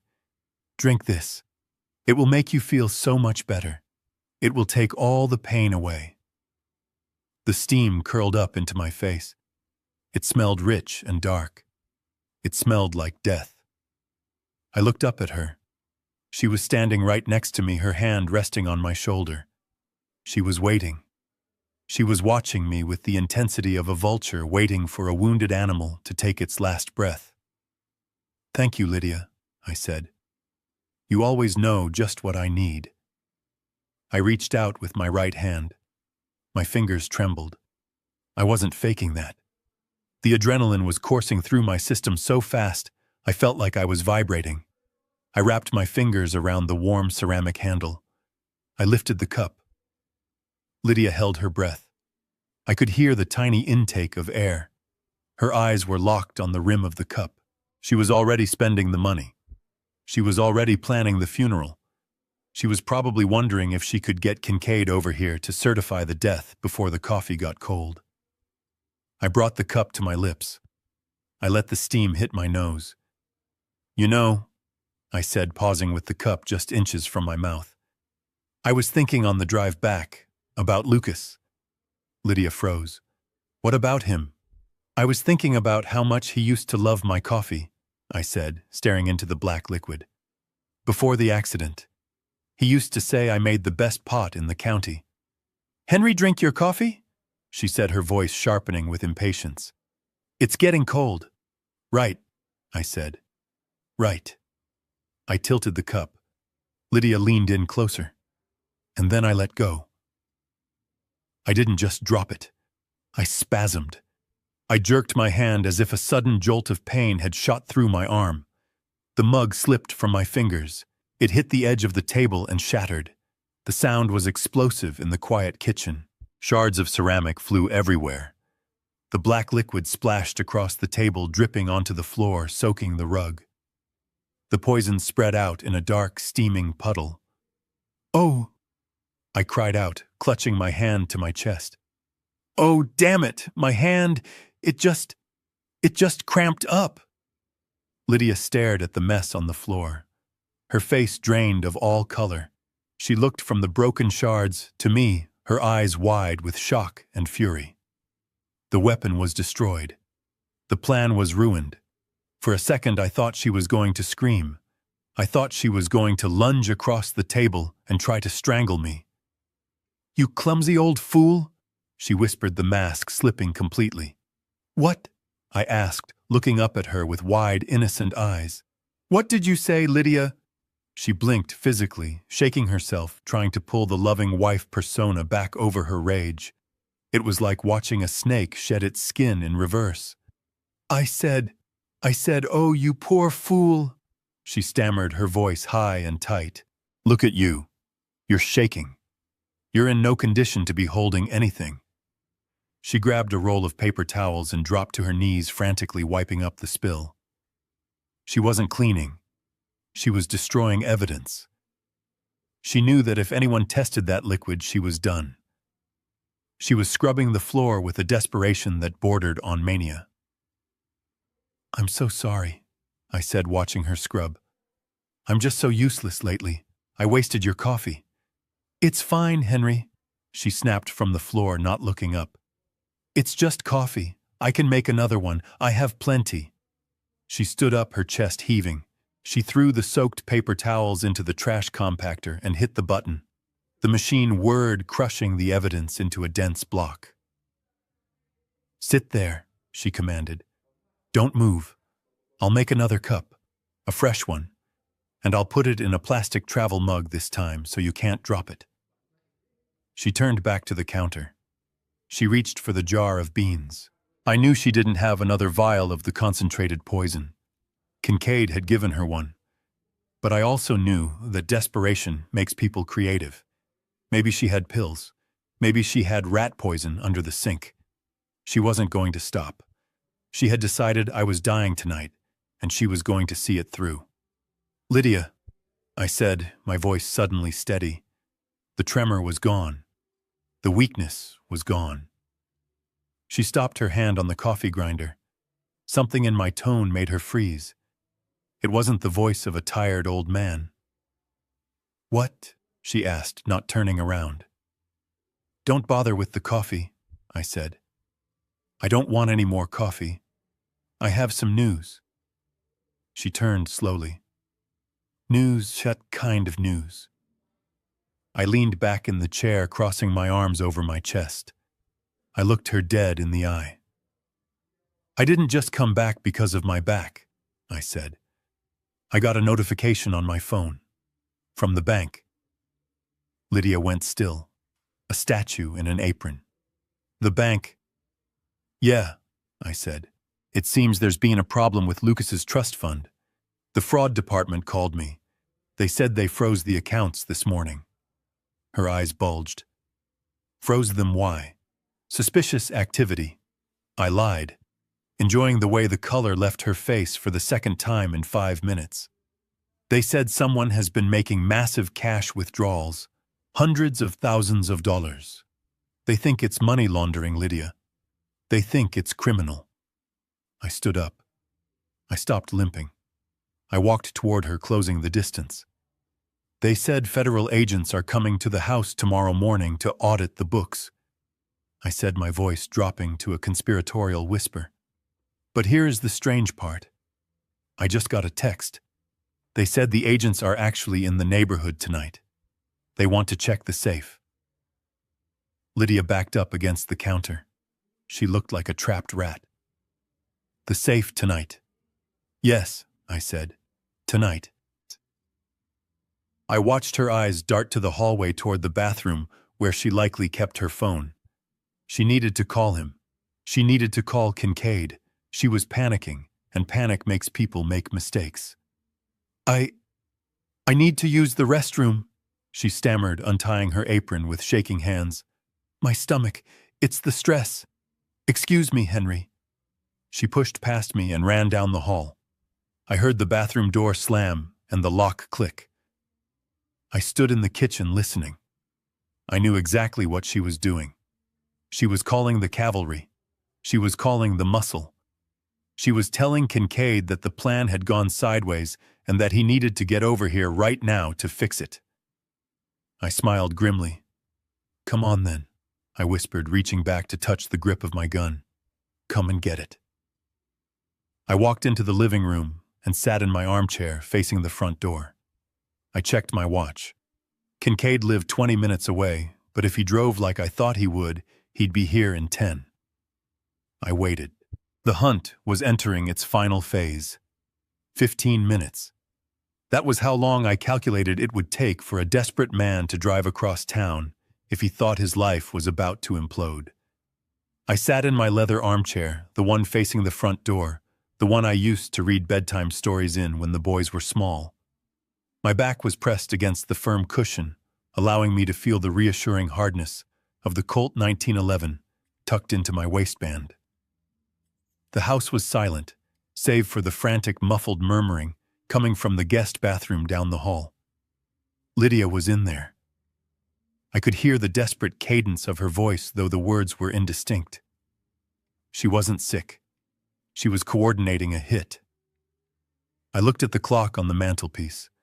It was a grandfather clock I had restored myself, its pendulum swinging with a slow, rhythmic talk that sounded like a countdown. 5 minutes had passed since she ran out of the kitchen. I imagined Kincaid on the other end of the line. I imagined him throwing on his jacket, grabbing his keys, and cursing. He was probably grabbing whatever weapon he had, maybe a gun of his own, maybe just more poison. He wasn't coming here to check on a patient. He was coming here to eliminate a witness. The bathroom door opened. Lydia emerged. She had splashed water on her face, but it didn't hide the red blotches on her neck or the wild, cornered animal look in her eyes. She smoothed her apron, a futile gesture of normalcy in a house that was about to become a war zone.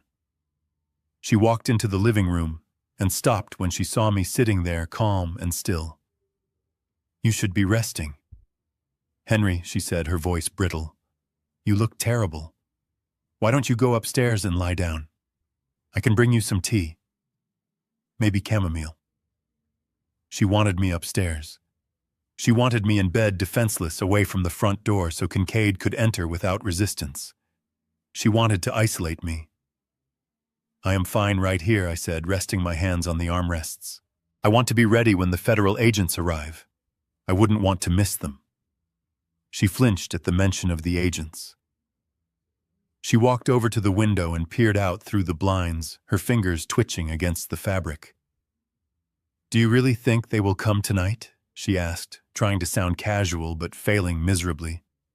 It is so late. Surely they would wait until morning.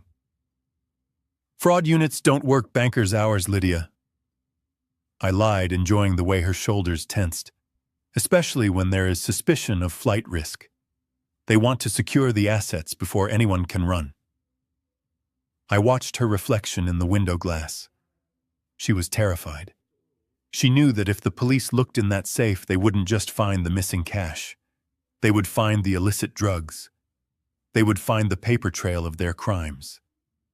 She was banking everything on Kincaid getting here first, killing me, and then clearing out the safe before the imaginary police arrived. 10 minutes. I heard the distant hum of a car engine approaching fast. Lydia heard it too. Her head snapped toward the sound. She stepped away from the window, her hand going to her throat. Is that them? She whispered. I didn't answer. I listened. The car didn't slow down like a patrol car scanning addresses. It was accelerating. It roared down the quiet suburban street and screeched into our driveway, the tires biting into the pavement. A car door slammed shut hard. That is not the police, I said softly. Lydia didn't wait. She rushed to the front door. She didn't check the peephole. She threw the deadbolt and yanked the door open. Dr. Kincaid stormed in. He brought the cold night air in with him. He looked nothing like the composed, arrogant physician I had met months ago. His hair was windblown, his eyes were manic, and he was wearing a heavy trench coat that was too warm for the season. He was sweating. He didn't look at me. He looked straight at Lydia. Where is he? He barked. Lydia pointed a shaking finger toward the living room. He is sitting right there. He knows Kincaid. He knows about the bank. He says the feds are coming. Kincaid turned his head and locked eyes with me. For a second, I saw a flicker of hesitation, the natural instinct of a man realizing he has walked into a trap. But then greed and desperation took over.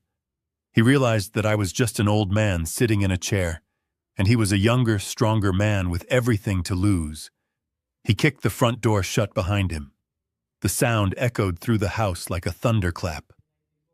Well, Henry, he said, his voice dropping to a menacing growl, it seems we have a problem. He walked into the living room. He didn't take off his coat. He kept his right hand buried deep in the pocket. I knew that stance. I had seen it in bad movies and on construction sites where deals went wrong. He was holding something. I didn't stand up. I stayed seated, keeping my center of gravity low, my hand inches from the gun at my back. Hello, doctor, I said. You make house calls late. Cut the crap, old man Kincaid spat. He stopped about 10 feet from me, putting himself between me and the hallway, blocking my exit. Lydia hovered behind him, peeking over his shoulder like a frightened ghost.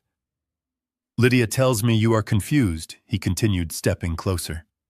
She says you are hallucinating about bank freezes and federal agents. That is a symptom of advanced dementia, Henry. Paranoia, delusions. He was building the narrative. Even now, on the brink of violence, he was trying to justify it. I am perfectly lucid, I said. And I think you know that.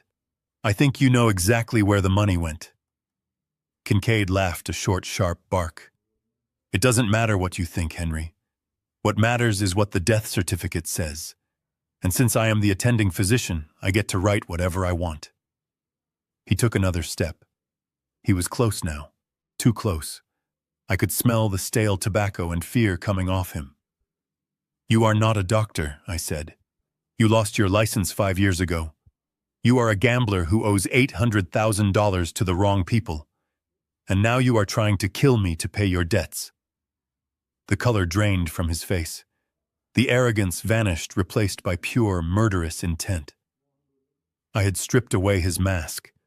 I had revealed that I knew everything. There was no going back now. There was no talking our way out of this. Lydia gasped. How do you know that? It doesn't matter, Kincaid shouted, losing his composure completely. He pulled his hand out of his pocket. He wasn't holding a gun. He was holding a syringe. It was capped, but the plunger was drawn back, filled with a clear liquid, the same liquid Lydia had poured into my coffee. Potassium chloride. You talk too much, Henry Kincaid said, raising the needle. You are having a heart attack right now. You just don't know it yet. He lunged. He moved faster than I expected. He closed the distance in 2 strides, his arm raised to strike to jam that needle into my neck or my chest. But he made one mistake. He thought he was attacking a frail 70-year-old invalid. He thought he was attacking the man who couldn't lift his own son.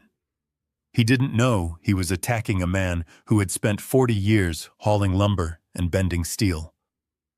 I didn't cower. I didn't scream. I moved.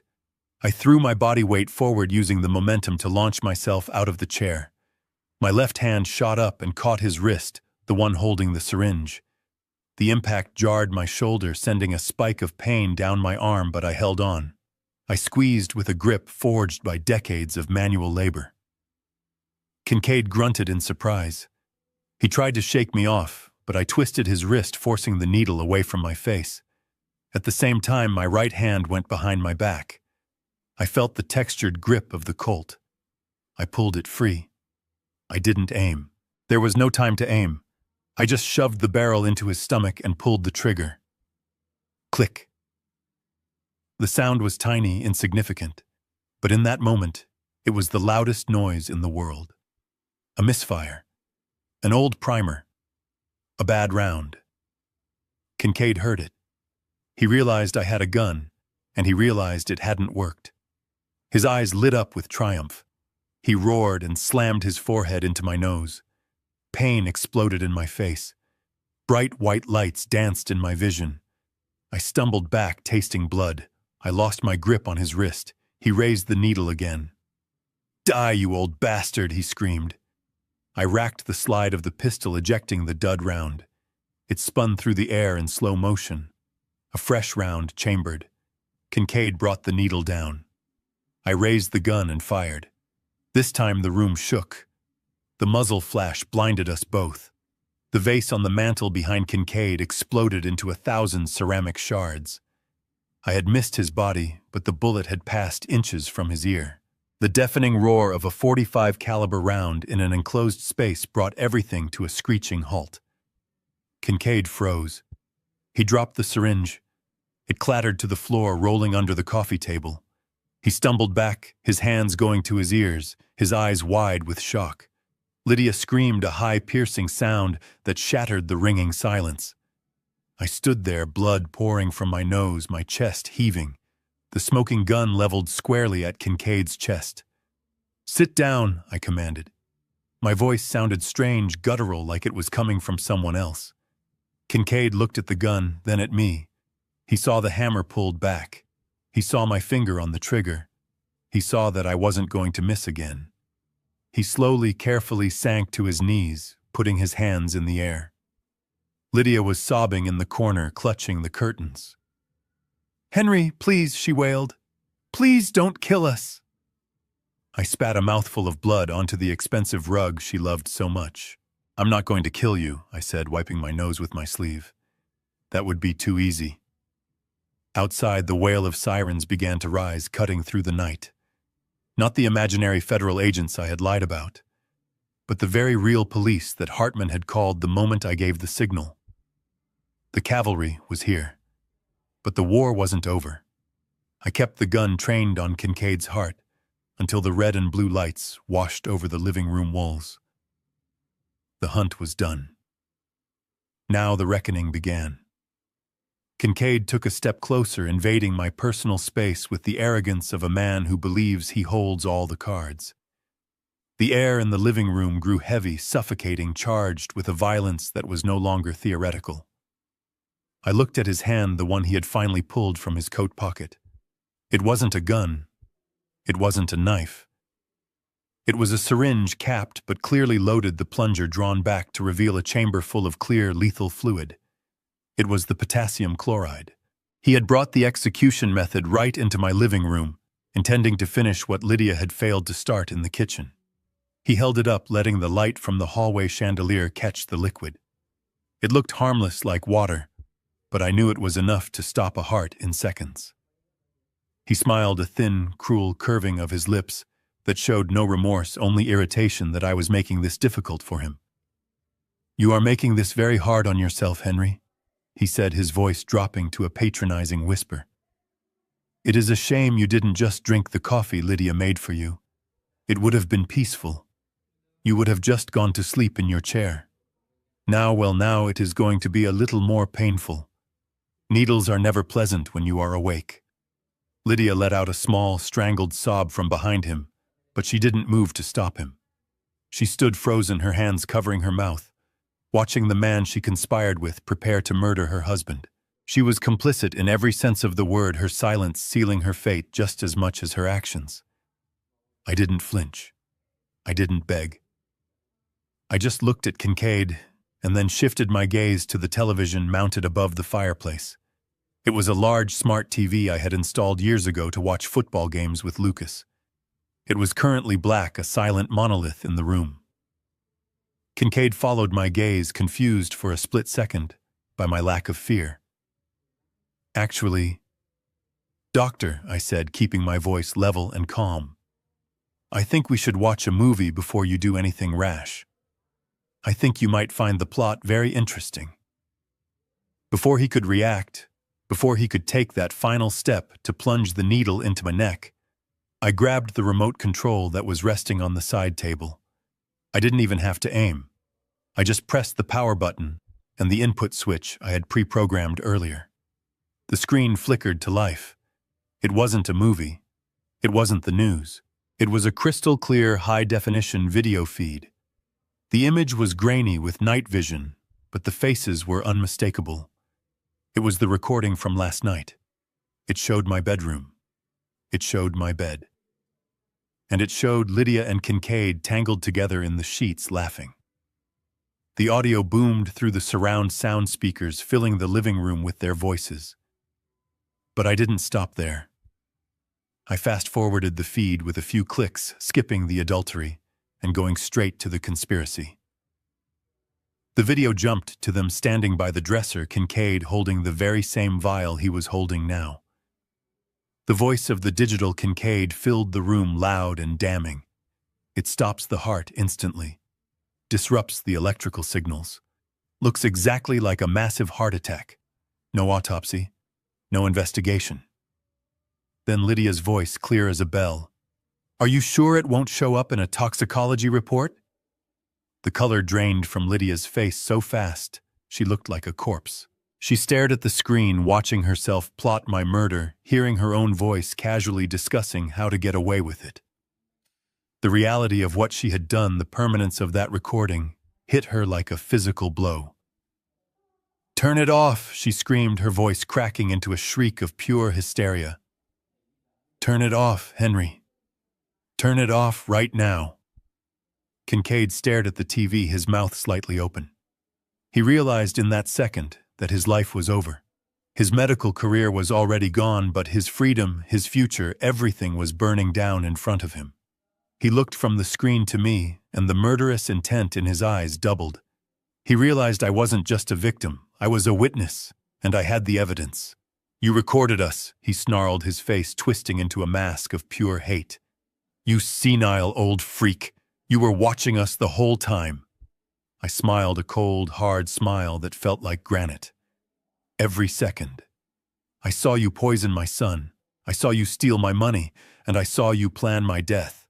And now the cloud server has seen it too." That was the breaking point. The last thread of Kincaid's control snapped. He didn't care about the money anymore. He didn't care about the plan. He just wanted to silence the man who had destroyed him. He roared a guttural sound of rage and lunged at me. He raised the syringe high, aiming for my jugular, intending to jam it in and depress the plunger before I could take another breath. At the same moment, Lydia broke. She screamed like a banshee and threw herself at me, her nails curved into claws, reaching for my face, reaching for the remote, reaching for anything she could destroy. It was chaos, a swirling storm of violence in a quiet suburban living room. But they forgot one thing. They forgot that I had spent my life building things that stood up to storms. I had spent 40 years carrying lumber, pouring concrete, and welding steel. I wasn't frail, I wasn't weak, and I was prepared. I dropped the remote. I didn't try to block them. I didn't try to wrestle. I reached behind my back. My hand found the textured grip of the Colt 1911. It was cool and heavy, a weight of authority. I drew it in one fluid motion, a motion I had practiced in the mirror 100 times. I didn't aim for Kincaid's chest. I didn't aim for Lydia. I raised the barrel toward the ceiling, toward the expensive crystal chandelier that Lydia loved so much, and I pulled the trigger. Boom. The sound was deafening. It wasn't like the movies. In the confined space of the living room, the gunshot was a physical force. It slammed into our eardrums like a hammer. The muzzle flash lit up the room like a lightning strike. The bullet smashed into the plaster ceiling, blowing a hole the size of a fist and sending a shower of white dust and crystal shards raining down on us. The vase on the mantelpiece vibrated and shattered from the shockwave. Everything stopped. Lydia screamed and dropped to the floor, covering her head with her hands curling into a ball. Kincaid froze mid-lunge. The sudden thunderous violence of the gunshot broke his momentum completely. He stumbled back, his ears ringing, his eyes wide with shock. He looked at the smoking gun in my hand, then up at my face. I wasn't the tired old husband anymore. I was the judge, the jury, and the executioner. I leveled the gun. I pointed the black barrel directly at the center of Kincaid's forehead. My hand was rock steady. My finger hovered over the trigger, taking up the slack. "Sit down," I commanded. My voice didn't sound like my own. It sounded like grinding stones. It was deep, guttural, and brooked no argument. "I am old," I said, stepping over the broken glass, closing the distance between the gun and his face. "I am tired, but I can put a bullet through your eye socket from this distance, and I promise you I will not miss." Kincaid looked at the gun. He looked at the madness in my eyes. He realized that the dynamic had shifted irrevocably. He was holding a needle. I was holding a cannon. His hand shook. The syringe, the weapon he thought would give him everything, slipped from his sweaty fingers. It hit the hardwood floor with a plastic clatter and rolled under the coffee table, useless. He slowly, agonizingly bent his knees. He sank to the floor, raising his empty hands in the air, his chest heaving with terror. "Please, Henry." Lydia wailed from the floor, her face pressed into the rug. "Please don't kill us. We can explain. We can fix this." I didn't look at her. I kept my eyes locked on Kincaid. I wanted him to see the death he had invited into this house. I wanted him to know how close he was to the edge. "You can't fix this, Lydia," I said, my voice cold. "You broke it. You broke everything." And then cutting through the ringing in our ears came the sound I had been waiting for. Sirens. Distant at first, then rising, getting louder and closer with every second. A symphony of wails converging on our street. Hartman had done his job. The moment the text went out, he had called in the cavalry. Blue and red lights began to flash through the front window, dancing across the walls, illuminating the wreckage of our lives. "The police are here," I said to Kincaid, never lowering the gun. "And you are going to stay right there on your knees until they put the cuffs on you, because if you move, if you even twitch, I will save the taxpayers the cost of a trial." Kincaid swallowed hard, nodding slowly, terror streaming down his face in the form of sweat. The front door burst open, voices shouted, heavy boots thundered into the hallway. But I didn't look away. I held the line. The hunt was over. Now the cage door was slamming shut. The front door didn't just open, it disintegrated under the force of a battering ram. Wood splinters flew through the air like confetti. A dozen men in tactical gear swarmed into the hallway, their boots thundering on the hardwood floor like a stampede. They moved with the terrifying precision of a machine designed for violence. I didn't flinch. I kept my eyes fixed on Kincaid, who was still kneeling on the rug, his hands trembling in the air. "Police, drop the weapon!" a voice roared from the doorway. It was amplified, authoritative, and brooked no argument. I didn't turn to look. I simply opened my hand and let the Colt 1911 fall to the floor. It landed with a heavy metallic thud next to the shattered vase. I raised my hands slowly, showing them my empty palms, showing them I was done. 2 officers were on Kincaid before the gun even stopped spinning. They slammed him into the floor face first, pressing his cheek into the expensive Persian rug he had helped buy with my son's money. He grunted in pain as his arms were wrenched behind his back. The sound of ratcheting handcuffs was sharp and final. "Get off me!" Kincaid screamed, spitting blood onto the floor. "I am a doctor, you animals! Get off me!" "You are a drug dealer and a murderer," a uniformed sergeant barked, hauling him up by his collar. "You have the right to remain silent, so I suggest you start using it." In the corner, Lydia was no longer huddled in a ball. She had scrambled to her feet the moment the police entered, her survival instinct kicking into overdrive. She wasn't crying anymore. She was pointing. Her finger stabbed the air toward Kincaid. Her face twisted into a mask of righteous indignation. "It was him!" she shrieked, her voice shrill and piercing. "He forced me to do it, officer. He threatened me. He said he would kill me if I didn't help him. I am a victim here. I am a victim." I watched her with a cold detachment. It was mesmerizing in a sickening way to see how quickly she turned on her lover. Minutes ago, she was ready to watch me die to save their future. Now she was throwing him to the wolves to save her own skin. Kincaid looked at her, his eyes bulging with betrayal. "You lying witch!" he roared, struggling against the officers. "You planned it all. It was your idea to poison the old man. It was your idea to drug the kid." "Liar!" Lydia screamed back, desperate tears streaming down her face. "I am a grieving mother. I was just trying to protect my son." That was the breaking point. Hearing her use Lucas as a shield one last time made something snap inside me. "Protect him," I said, my voice low, but cutting through the shouting. "Is that what you call injecting him with horse tranquilizers, Lydia? Is that what you call torturing him for fun?" A detective in a cheap suit walked into the room, stepping carefully over the broken glass. It was Detective Miller, the man I had spoken to days ago. He looked from me to the chaos on the floor, and then to the television screen, where the video loop was still playing silent evidence of their crimes. "Mr. Dixon," Miller said, nodding at me. "Your lawyer, Mr. Hartman, called us. He sent over the video files. We saw everything." He gestured to 2 female officers who approached Lydia. They didn't treat her like a victim. They grabbed her wrists and spun her around, uncuffing her hands behind her back. "You are making a mistake," Lydia wailed, struggling uselessly. "I own this house. You can't do this. You are under arrest for conspiracy to commit murder.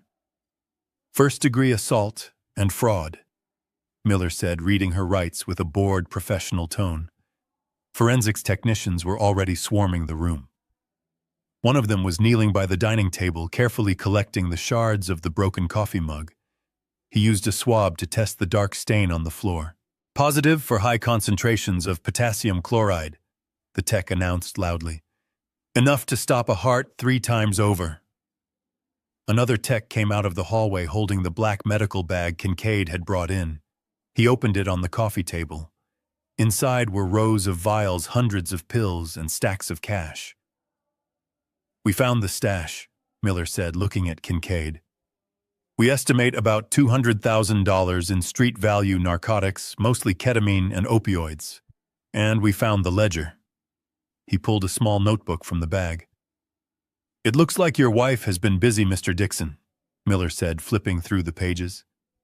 "According to this, she has handed over nearly $450,000 in cash to this man over the last 6 months.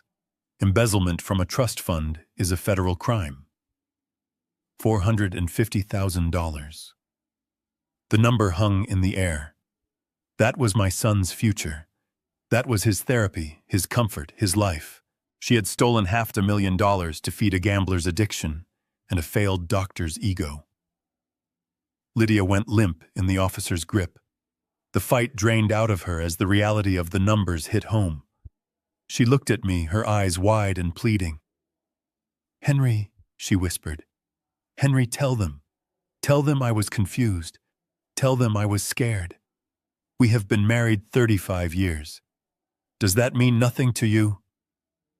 I looked at her. I looked at the woman I had built a life with. I looked at the woman I had trusted with my heart and my home.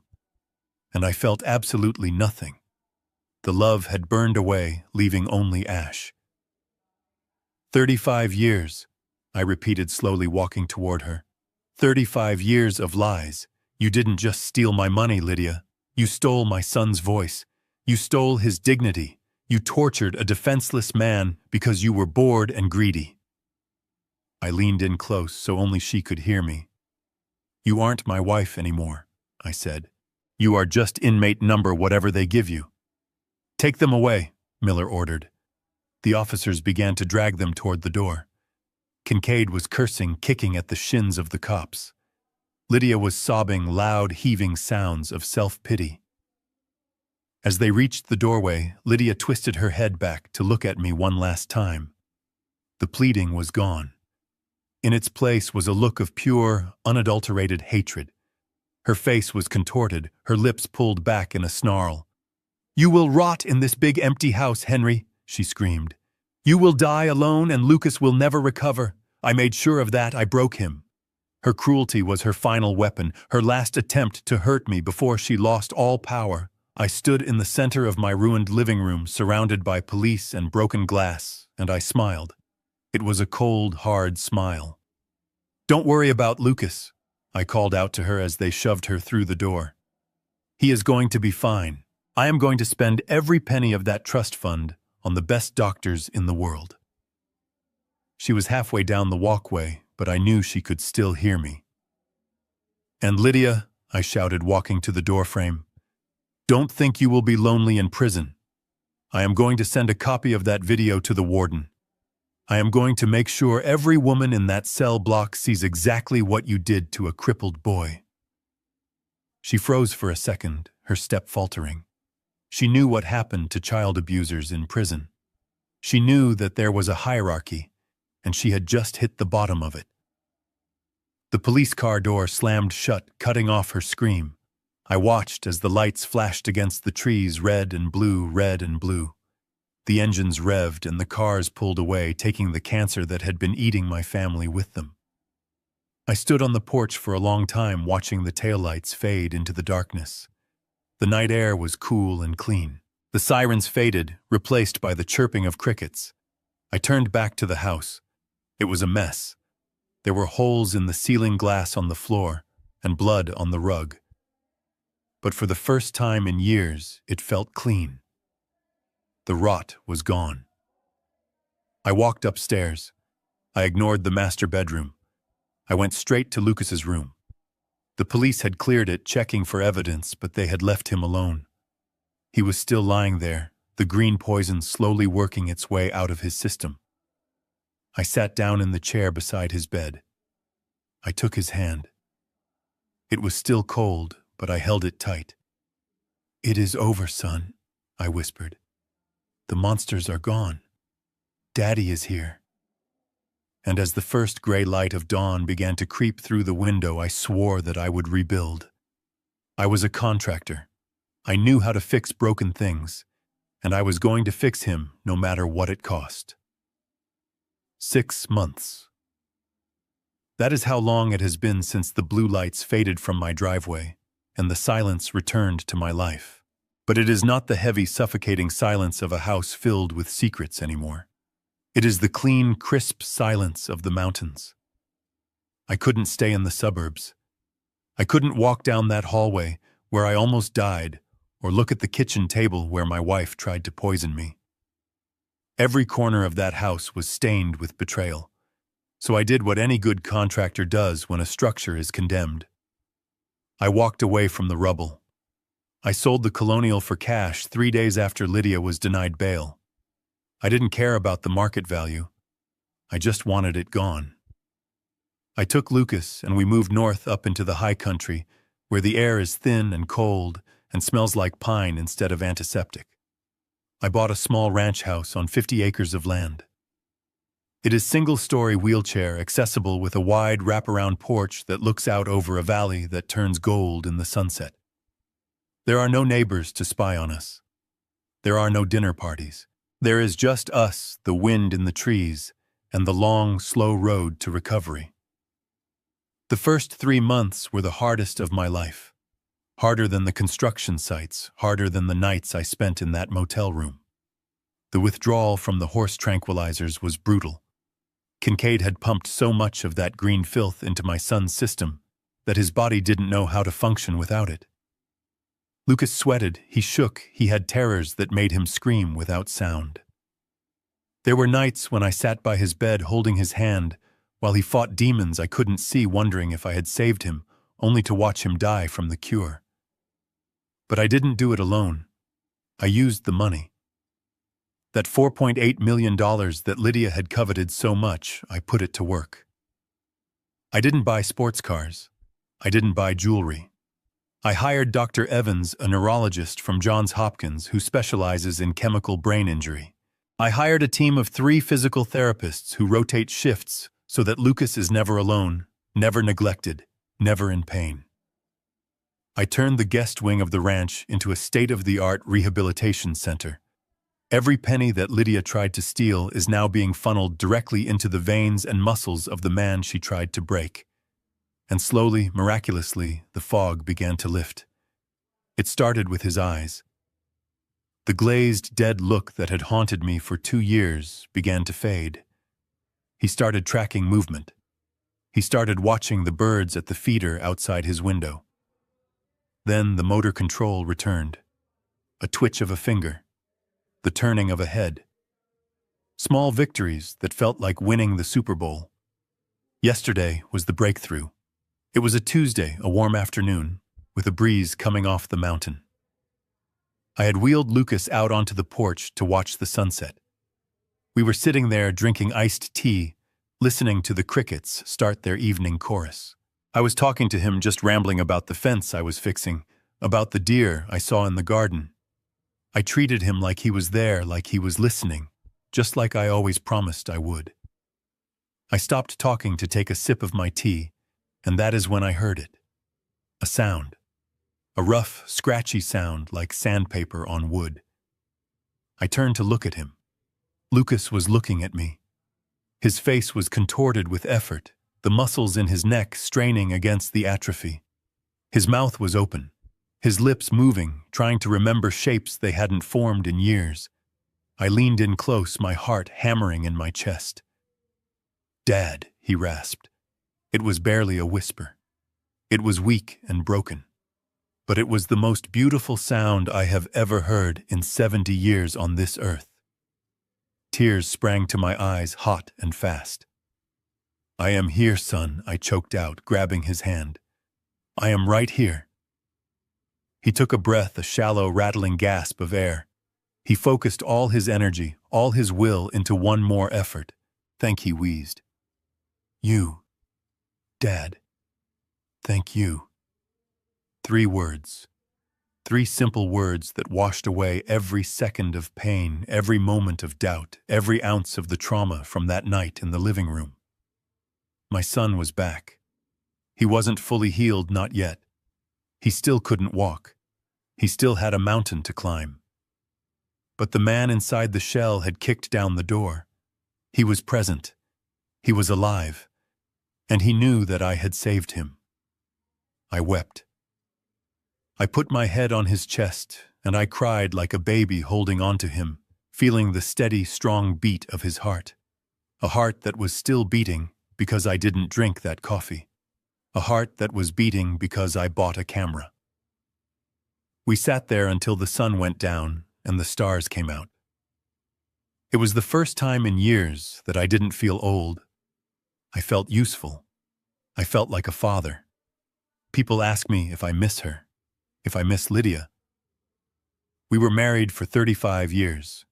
You don't just erase that kind of time. And the truth is, sometimes in the quiet moments before sleep, I do miss the lie. I miss the woman I thought she was. I miss the idea of the partner who stood by me. But then I remember the neon green vial. I remember the look on her face when she handed me the poison. And the missing is replaced by a cold, hard resolve. I am 70 years old. I have lost my wife. I have lost my home. I have lost the illusion of a happy retirement. By all accounts, I should be a broken man. But when I look into my son's eyes, when I see the light of intelligence returning to them, that I am the richest man in the world. I learned a hard lesson that night with the gun in my hand. Sometimes you cannot just patch a crack. Sometimes the rot is so deep, the termites are so thick, that you have to take a sledgehammer to the walls. You have to tear the roof off and let the sunlight burn out the infection. You have to destroy the home you built to save the people living inside it. I did what had to be done. I burned my life down to the ground. But here in the mountains, in the clean air, with my son holding my hand, I am finally ready to pour a new foundation. And this time I am building it with truth. If this story has taught you anything, let it be this: trust your gut. That voice in the back of your head that says something is wrong, that whispers when the numbers don't add up, or when a smile doesn't reach the eyes that is your survival instinct. Don't silence it. Don't ignore it, because you are afraid of what you might find. We want to believe the best in the people we love. We want to believe that our spouses, our family, the people we share our beds with, have our best interests at heart. But blind trust is a luxury you cannot afford when lives are on the line. Evil doesn't always look like a monster. Sometimes it looks like a devoted wife holding a bottle of herbal supplements. Sometimes it wears a doctor's coat. Be vigilant. Protect the vulnerable. And if you ever find yourself holding a cup of coffee that smells like betrayal, don't drink it. Drop it, break it, and then fight like hell. If you enjoyed this story, please hit the like button and subscribe to the channel. It really helps the channel grow, and let me know in the comments. Have you ever had a gut feeling that saved you? I read every single comment. Stay safe out there and watch your back.